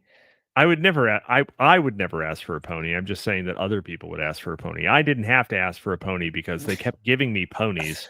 And I was like, enough with the ponies. I want that was my Nintendo. Vietnam was my stable too of many ponies. Yeah, too many ponies. I had this embarrassment of ponies. What do you do with a pony you don't want anymore? They live for like 15 years. If Luigi Mangione had only one less pony, he probably would have been okay. It was that last pony that really tipped him over the edge. Well, Italians eat horse meat, just so you know. Yeah, like, you guys a lot of people don't realize that, but that's you guys are the Japanese of Europe. Oh man, yeah, that's right. Thanks for that. I appreciate it. You're welcome. I appreciate you saying that. Yeah, you guys also wear kimonos. Yeah, that's definitely an Italian thing. Italians wear kimonos, yeah. Italians wear kimonos. Yeah, and in Canada, milk comes in bags. We're spitting straight facts here. Straight facts here. Truth nukes. Truth truck bombs happen on Library. Follow us over on truth.social because all we spit is truth. Anyway. Let's see. Former neighbors Dan and Linda Dangler. Names changed. I fucking love that God damn it. Why this Dan Dangler. Dan Dangler. Your name is just Dan with like extra letters at the end. Dan Dangler. It's like Peter Griffin trying the like P-tier Griffin. Just naming. Fuck. Recalled he was somber as he recounted. They keep mentioning that this is like Wendy keeps mentioning that these names were changed whenever she mentions the Danglers, but it's funny every time. Like every single time. Yeah. as he recounted to them witnessing death and shooting people. They noted that when he did talk about it, he seemed odd, straight-faced. He didn't have much emotion, as if it was very hard for him to remember. Mrs. Dermot, his former neighbor, Rectal. could tell the war deeply affected him, especially the starving Iraqi children. Similarly, she observed a stark difference in the way he spoke of his general experiences in the Gulf as opposed to those involving combat, and recounted one conversation they had over dinner. Tim talked about the war as if he was numb. There was no emotion in his voice as he described an incident where their Jeep had gotten stuck in the sand and some Iraqis. Cheap. Their Jeep had gotten, yeah, well, I was, okay. Yeah, just say it was the Jeep. I was in a tank, ma'am. Yeah. Where their Jeep had gotten stuck in the sand and some Iraqis came out and got them out and then surrendered to them. He talked as if he was pulled away from it all, as if he was there but not here. So then we That's the shot way- all of them. That's the way he was when he talked about anything to do with fighting or the Iraqis. But when he talked about things, we called What? up the Iraqi version of AAA, and they came out and they dug us out of the sand, and then surrendered. and then we killed them all. Yes. And not just the Iraqis, but the women and the children. The sand women and the sand children. There's another word we could use there, but we're not. Talked about things that had happened in the barracks. He was his usual self. The old Tim we knew. It was eerie. According to Lieutenant Colonel Grossman, the intensity, trauma, and guilt soldiers suffer post-combat inevitably result in a web of forgetfulness, deception, and lies. This traumatic personal matrix reflects cultural and institutional practices of forgetting inconvenient truths and is exacerbated by the eventual understanding that history is written by victors.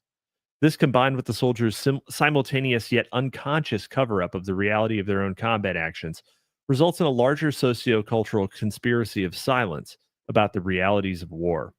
Particularly difficult is the impact of realizing one's participation in unjust killing and wartime atrocities, an epiphany that wreaks havoc on a soldier's indoctrinated belief that while violent, the actions taken on the battlefield are nonetheless noble.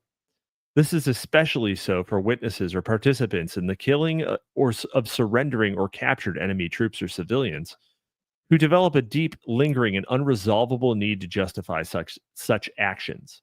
Although Grossman wrote very shortly after the conclusion of the Gulf War, he failed to mention incidents like the bulldozer assault or the mass killing on Basra Highway. But he might as well have been writing specifically about them, as well as McVeigh's own responses to them when, while discussing wartime atrocities, Grossman remarked the following. Killing comes with a price, and societies must learn that their soldiers will have to spend the rest of their lives living with that they have done. Living with what they have done. It must have. Come on, Wendy. Been. Yeah. Mass murder and execution can be sources of mass empowerment. Each soldier who actively or passively participated in mass executions is faced with a stark choice. The soldier can resist the incredibly powerful array of forces that call for him to kill, or can bow before the social and psychological forces that demand that he kill. And in doing so, he will be strangely empowered. He must believe that not only is this atrocity right, but it is proof that he is morally, socially, and culturally superior to those whom he has killed. It is the ultimate act of denial of their humanity. His mental health is totally invested in believing that what he has done is good and right. The worst part is that when you institute and execute a policy of atrocity, you and your society must live with what you have done. Okay, to be fair, if those people weren't guilty, they would not have died. That's true. Yeah. I mean, if they weren't guilty of being Iraqi, they wouldn't have been in Iraq. Yeah, come on. To be fair, Saddam Hussein is the one who killed those poor civilians when he invaded a sovereign nation. He crossed state lines. He crossed state lines? With a gun? with more than a gun. With a gun? How did he get a gun? He 3D printed a bunch of guns. Yeah, using several machine shops. Yeah. All right. And so this is another time where there's just like a weird and so subheading.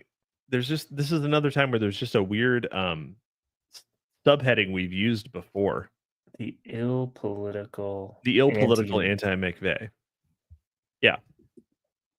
Ew. Which is the overall title of section 3 here. So the ill political anti-McVeigh. By the time Wendy is really in love with her own cleverness sometimes. Dude, it's a real avalanche of decay in the naming convention. It's a real avalanche of decay. She's not exactly Chuck Mangione. Oh, my fucking God. All right.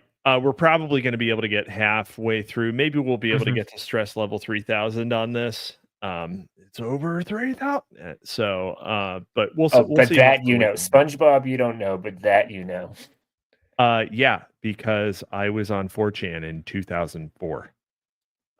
So I know vintage memes. Oh, sir. Wow, look at you, old fag. I am so old and so fag. All right. By the time McVeigh returned to Fort Wright, and I can tell you, were you in the thread? Were you in the thread where they discovered how to Triforce? I can tell you officially that 4chan was never good. I believe it. By the time McVeigh returned to Fort Riley in May 1991, the majority of his original cohorts and Gulf War buddies had fulfilled their enlistment obligations and left the Army. Perhaps not knowing what else to do, McVeigh re-enlisted on May 21st, 1991, and served one final year before also deciding to leave active duty service. How in the heck did... Okay, things must have changed because, you know... You can't sign up for 1 year? Yeah, at least not to my knowledge. Yeah, usually, I mean, again, this is 20 something years later, so maybe they were like, 4-year sticks only. Plus, you know, it's after a war. They typically draw down the force. Yeah, afterwards. So I guess that's possible, but it just, you know, gets my noggin a jogging.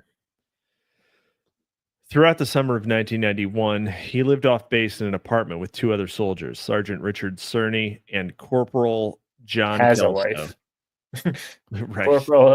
Corporal has a wife. Who said they quickly became offended at the way he spoke ill of his mother and were frightened by his...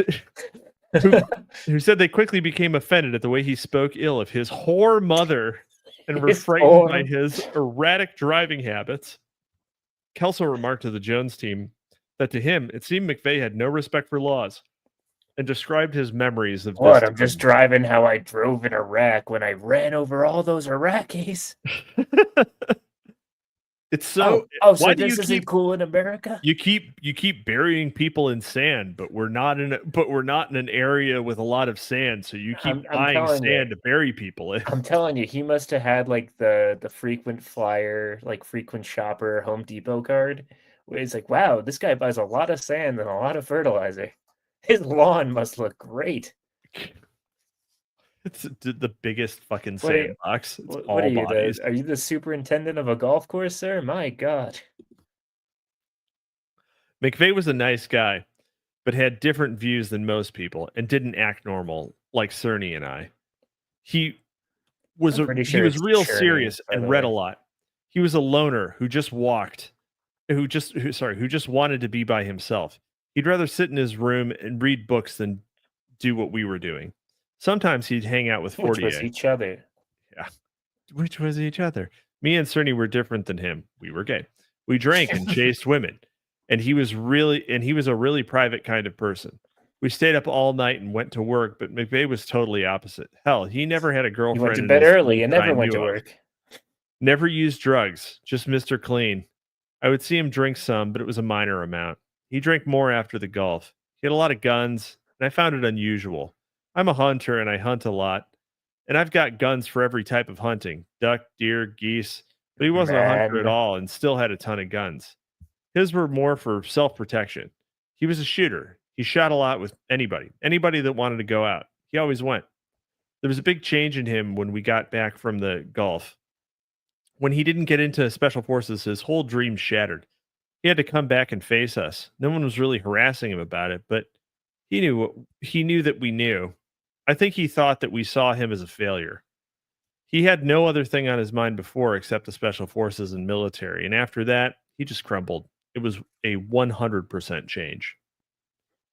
Cerny, Okay, who had been so apparently you can extend for a single year, and that I'm an idiot, and that it here happens we quite go. frequently. Tom Edgman, yes, you can, idiot. It happens quite frequently. You can extend for a single year. Mm. There you go. But he made it sound like he did a whole reenlistment, or at least Wendy makes it sound like he signed up for a whole reenlistment and left early. Well, Maybe yeah, I maybe mean, that's just my reading into it because I am an idiot. well, and also she may not have been as specific because of sometimes she doesn't get uh, a subtle wrinkle in the specifics correct, like a a Glock a Glock 9, which I believe she stated earlier. Anyway,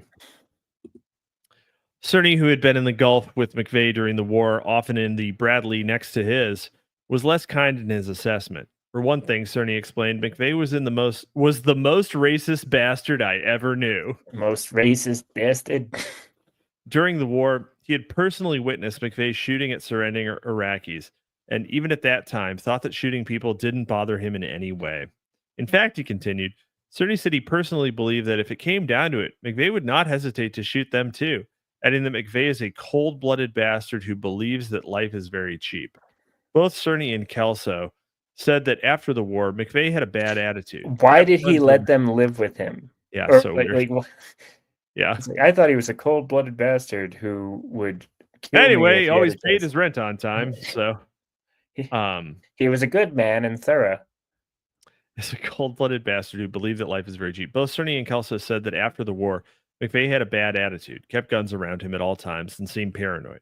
He even sometimes joked that one day they would see McVeigh's face on a wanted poster, foresight shared by many others prior to his arrest. Reflective of Cerny and Kelso's impressions were 6 letters McVeigh wrote to Steve while living with them.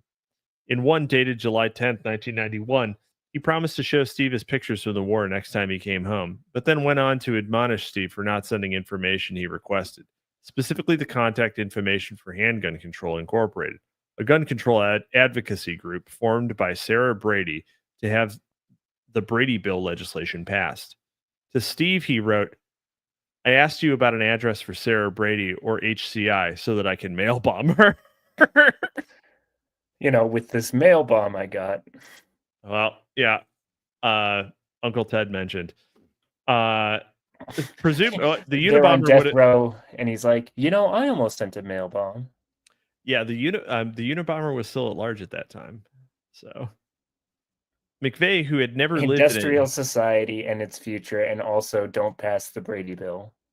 and, Buy Freedom Club.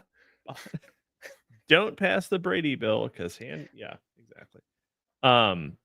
McVeigh, who had never lived in a civilian space with anyone but his family, began to feel his roommates were too nosy and decided to leave. His friend, Sergeant Royal Witcher, God, what a name, lived off base in the nearby town of Harrington, Kansas. And since the two had always gotten along, in September 1991, when McVeigh asked if he could move in, Witcher agreed. Witcher recalled his increasingly odd personal life and described in detail how McVeigh kept almost no furniture in his room, hanging a poncho instead of a curtain on the windows, and like a child, had Garfield the cat blankets and sheets. McVeigh He said also hates Mondays. he fucking hates Mondays, this guy. And loves lasagna. Like Luigi Mangione. He loves lasagna. He loves a lasagna.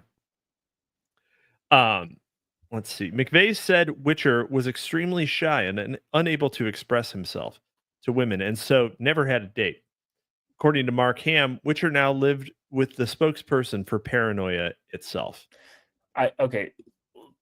Quick aside, no one's ever going to be able to do anything ever again.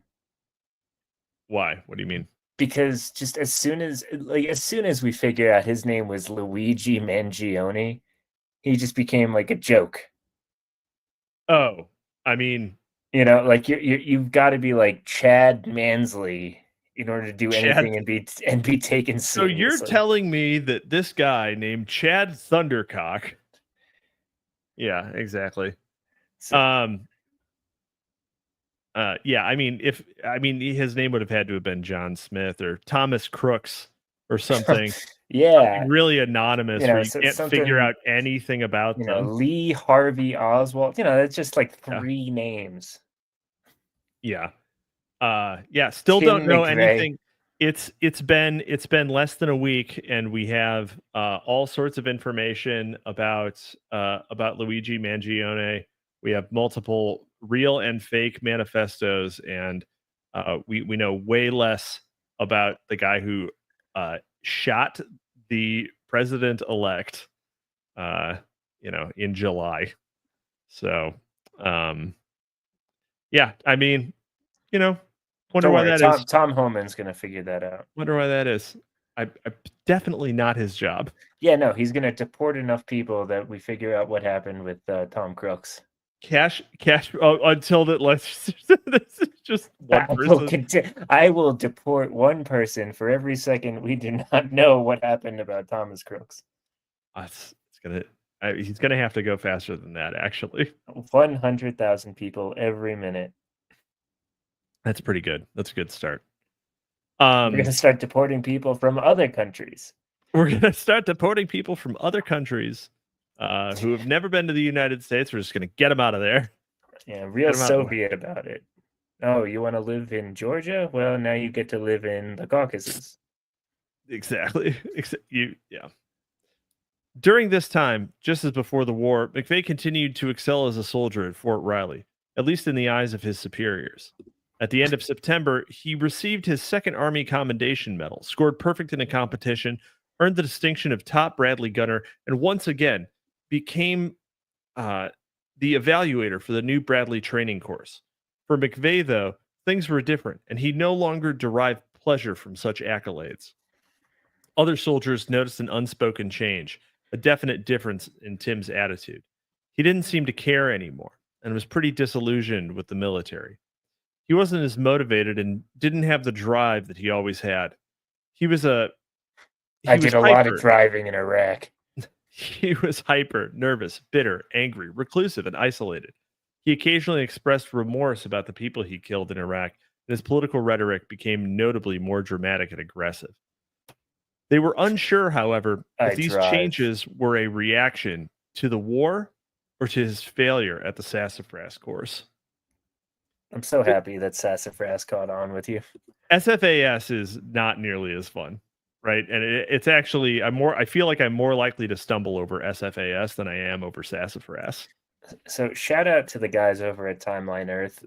They helped me to discover my need for whimsy. So just adding sassafras into normal conversation has done a lot for my mental health.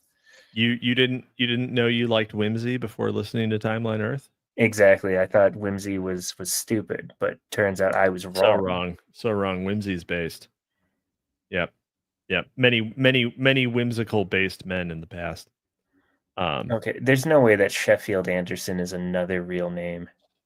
It's really you got Royal Witcher, you got Sheffield Anderson, you got this really is the fucking A-Team, isn't it? Like you had Black Cloud, Engine. Yeah. Yeah. Let's see. And don't forget the team's Asian guy, Ching Chong Bing Bong. The Hirohito Nagasaki. Yeah. To fellow soldier Sheffield Anderson. McVeigh spoke of returning home. Yeah, it's so good. It's definitely like the kind of guy who should be wearing like a... That's a heritage American if I ever heard one. I think of Sheffield Anderson as like a RAF captain, like a guy with one of those with one of those like British pilot mustaches and like a beret and jodhpurs or some shit. I'll never forgive Captain Anderson. He made us go over the top at the Somme. Well, not if he was in the RAF, but yeah. I decided to go a different way with it. You decided. I know you did. McVeigh spoke of returning home to upstate New York, building a bunker on his land and loading it with food, weapons, and ammunition so that he could be ready if the apocalypse hit. Steve Hodge told the Jones team that McVeigh's characteristic obsessiveness towards his interest had always mutated from one form to another. But after the war, the two most persistent ones, guns and survivalism, merged with his increasing critiques of the U.S. government's corruption. According to another soldier, McVeigh became real bitter about everything. He read lots of books about the JFK assassination and believed it was a conspiracy. He also began delving into and heatedly discussing books about the U.S. government's private armies and railed continuously about how the CIA, FBI, and big business were getting out of control. About this period, Stickney wrote that McVeigh was scared and mad and getting madder, so much so that some of the other soldiers who previously had at least some respect for him began calling him anti-McVeigh because he seemed to be anti-everything.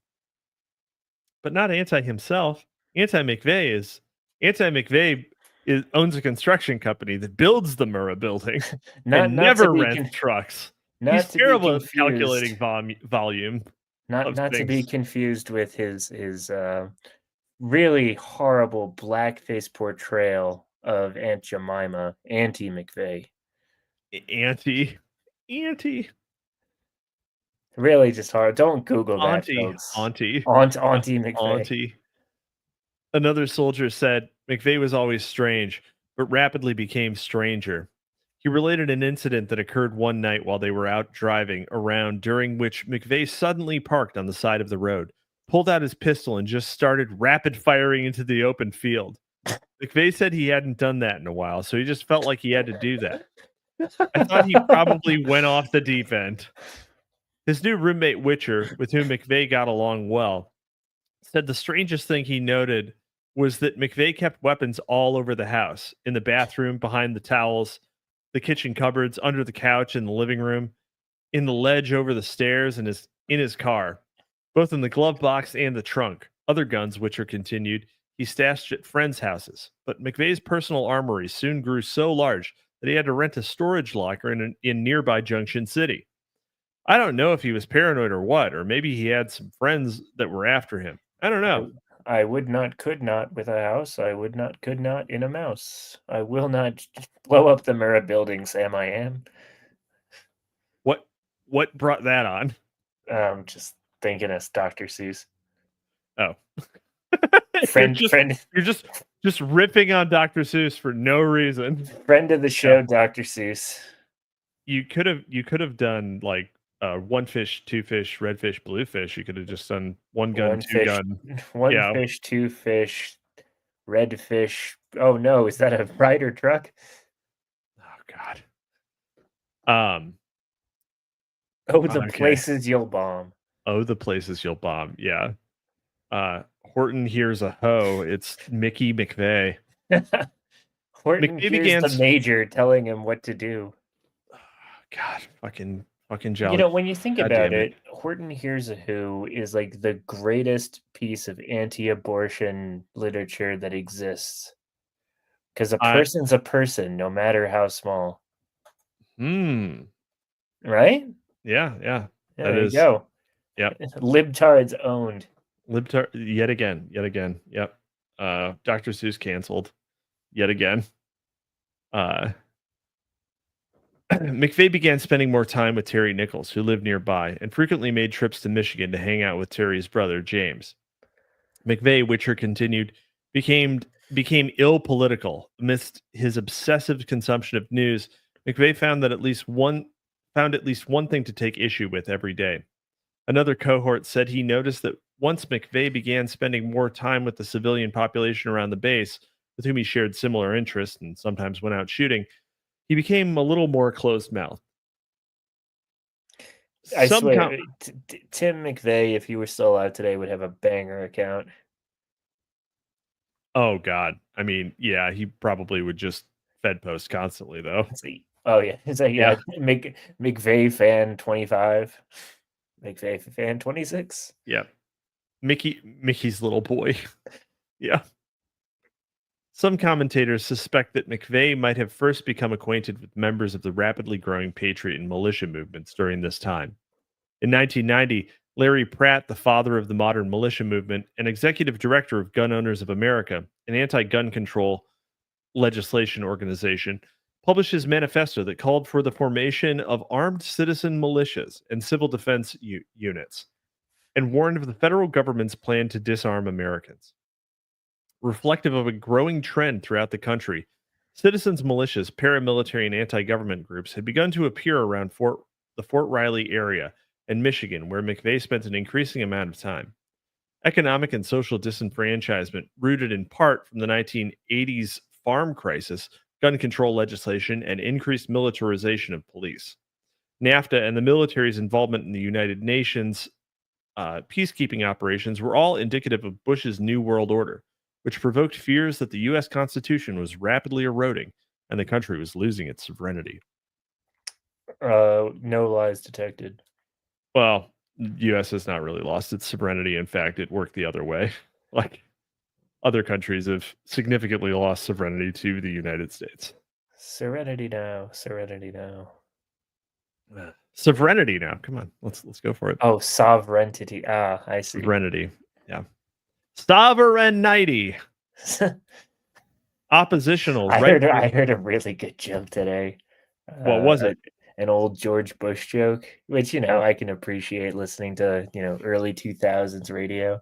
And Patrice O'Neill was talking about, he's like, this is right after the Indonesia tsunami of 2004, and they were all pissed off because George Bush didn't come out and like give condolences right away. He didn't condemn the tsunami. He didn't condemn planet Earth fast enough. Yeah. And Patrice O'Neill is like, well, he's got to be sitting around the White House asking, what the heck's a tsunami? Tsunami, yes. It's exactly. It also was the day after Christmas, so like, yeah, it's probably just doing other shit. And also, like, honestly, Indonesia, okay, not for that. Like, only 2,000 people died in that. That is a lot of people, though. But not in Indonesian. In they count different there? There's like a lot. No, like, do they count different? Like,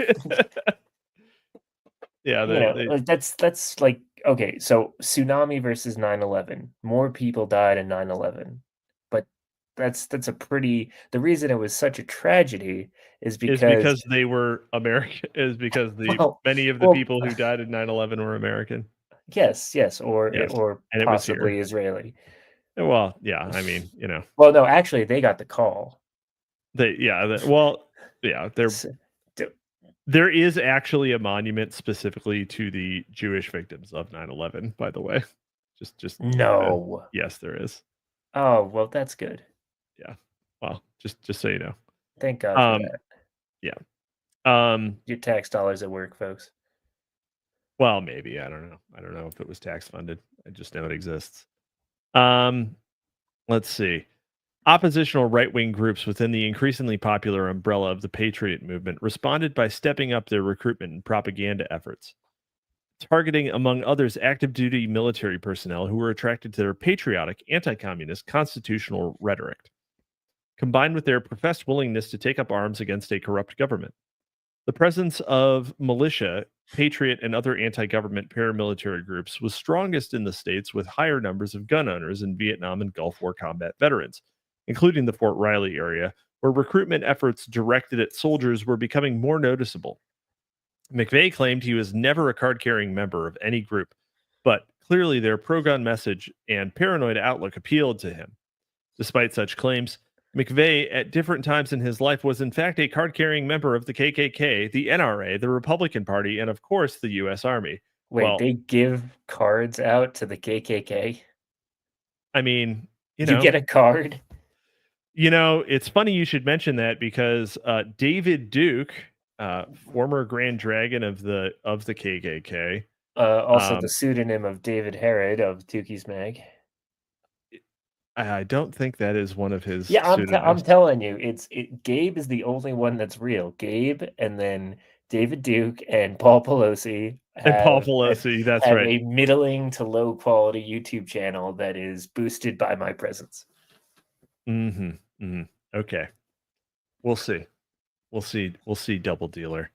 But David Duke, the Grand Dragon of the KKK, was recently on the You won't review another issue. Was recently on the Hodge Twins podcast.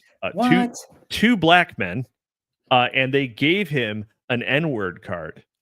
And I'm not saying the word. I'm saying it was an N-word card. It was literally, specifically, verbatim, an N-word card.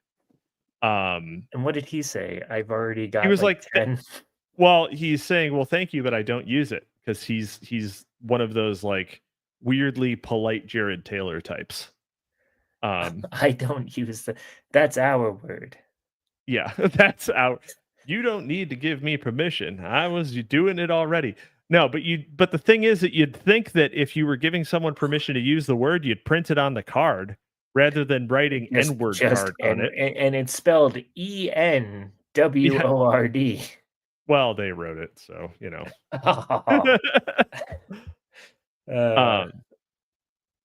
Yeah, but that's current year. Deck.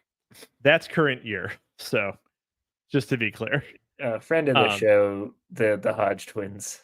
Friend of the show, the Hodge Twins. I thought you were going to say friend of the show, David Duke. Well, no, that's channel co-founder. Oh, right. Let's see here. The atmosphere at Fort Riley following the period immediately after the Gulf War was markedly desperate. Soldier morale was low, and many considered their posting at Fort Riley a career ender, due in part to increased budget cuts and downsizing. Suicides and murder rates at the base continued to increase. Many shared the growing feeling that the government had left them by the wayside. So, you know what's fun about really terrible military bases? What? There are several missing people from Fort Hood that they just stopped trying to look for. What? Yeah. Oh, yeah. Just like what do you mean missing? Well, now I think it's like Fort Liberty or something, because General Hood was right, whatever it's called now, or maybe it's Fort Benavides. I forget. But Fort Hood, for a while there, had several missing like women soldiers, and I think they found one of them dead. But like for a while, they were just like, nothing untoward is happening at Fort Hood. And if you go to Fort Hood, it's almost itself a death sentence. What you mean, like as a female enlisted? Yeah, well, in general, I'm pretty sure there was a couple of guys too who also just dudes disappear. That's crazy. Yeah, people just disappear in Fort Hood. I mean, it's a big base. Okay, I mean that doesn't. All right, well, that's weird. We should probably solve that.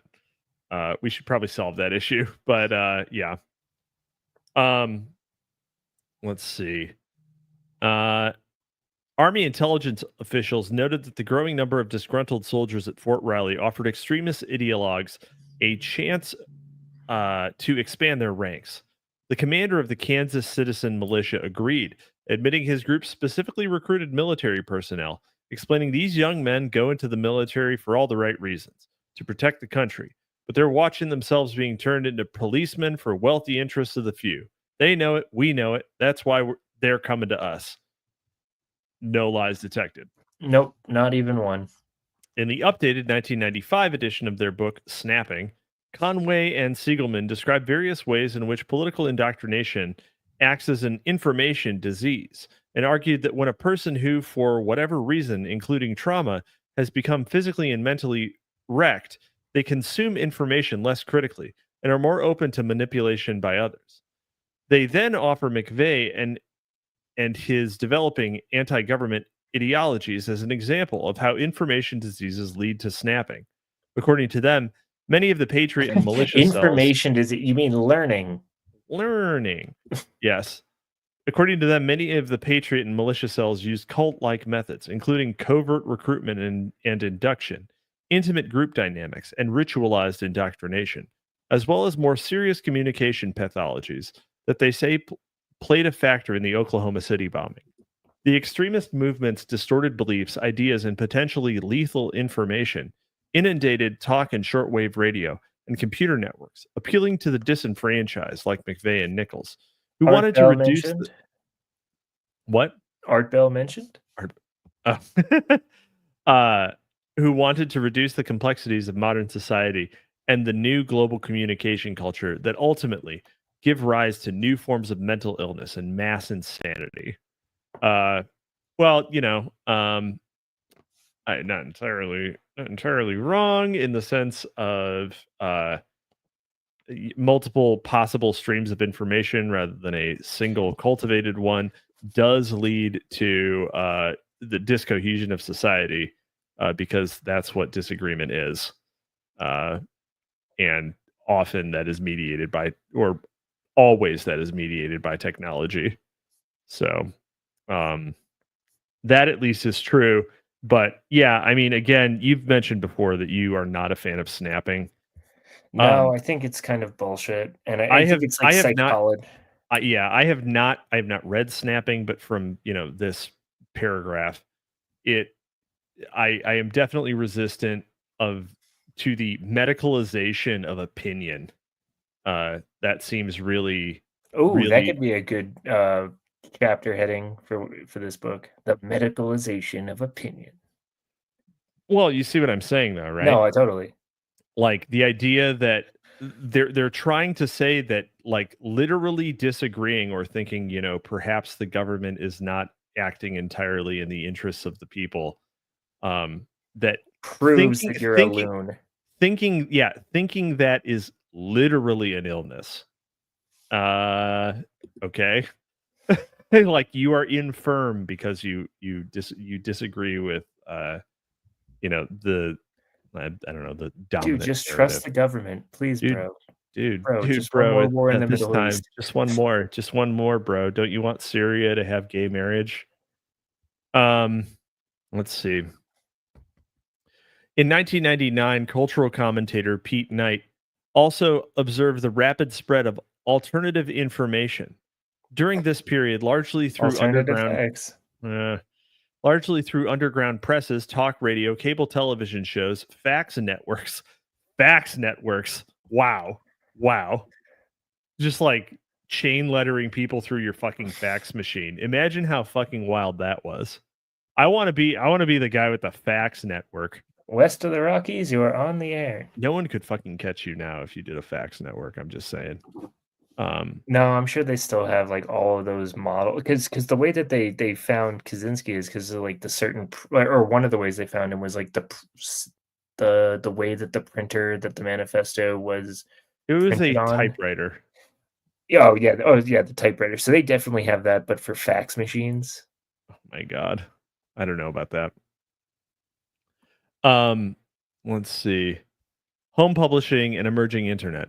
Knight, however, felt that the general distrust of the government expressed and proliferated among ultra conservatives did not necessarily indicate the recrudescence of a paranoia virus whose victims were unthinkingly falling prey to the type of insanity discussed by Tom Way and Siegelman.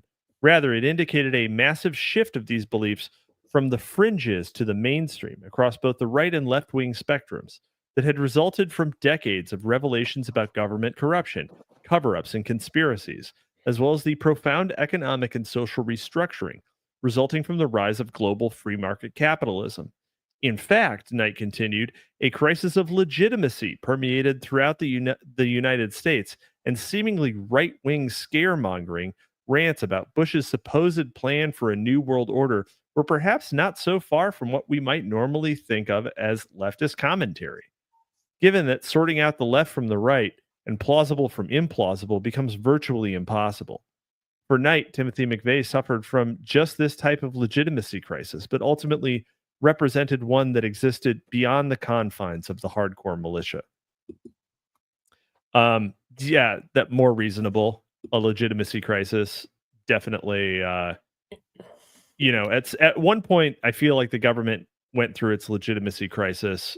Certainly, as I mean, this was written in '99, but as far as Certainly during the Vietnam War, or like as fake and gay as Watergate was, like people definitely saw the government as illegitimate then. sure, well, and I mean, I think people saw I think people saw the government as essentially illegitimate. 2003, like post second invasion of Iraq. Um, Well, And that's what Jon Stewart told me.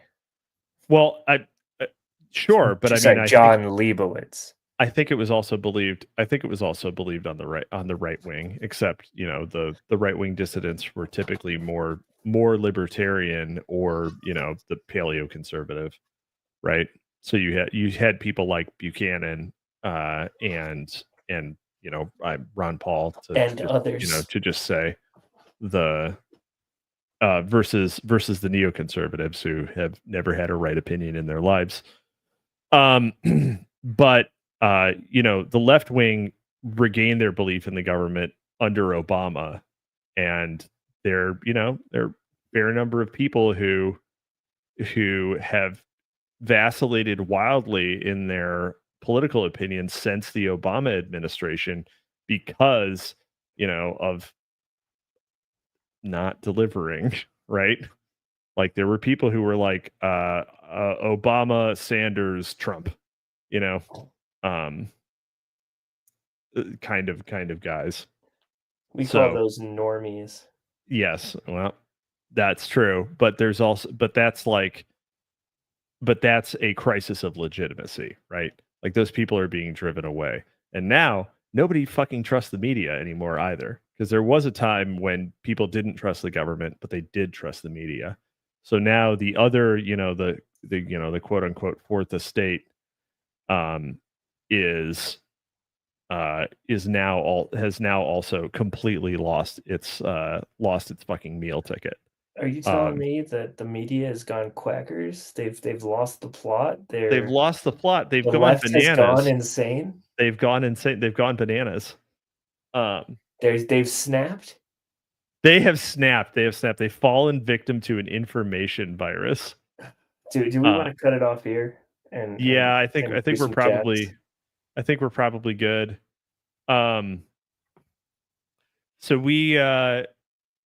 So we're coming up on time here. Ow. And yeah, I think this was a good one. We got through. Two we got through manifestos. a phony manifesto and a plausibly real manifesto.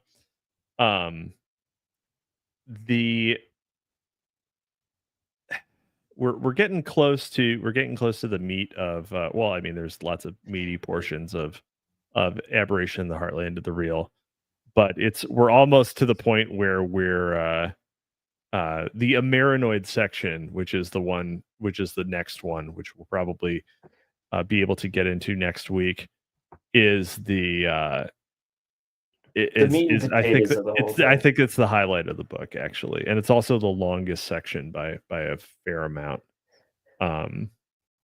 So we're probably 70% of the way through the book right now. So sneed those super chats if you have any questions for Cap or I. Yep.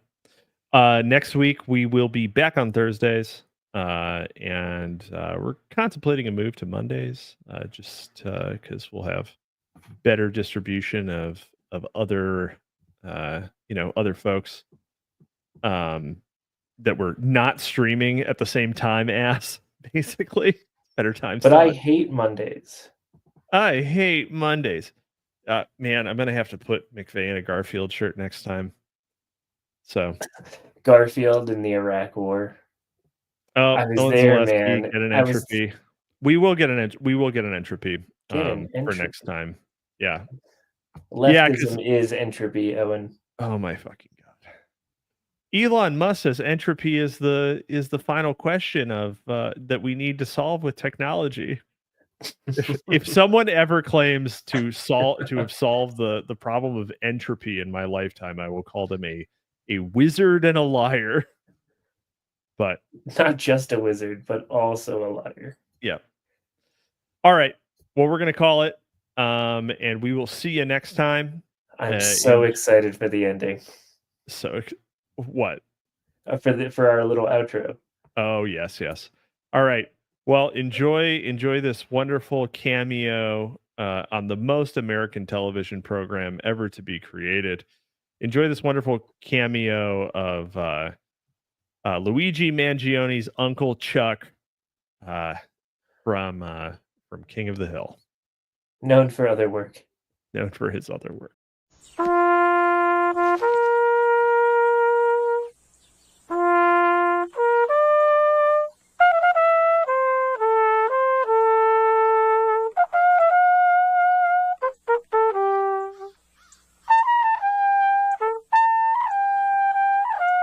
This is depressing.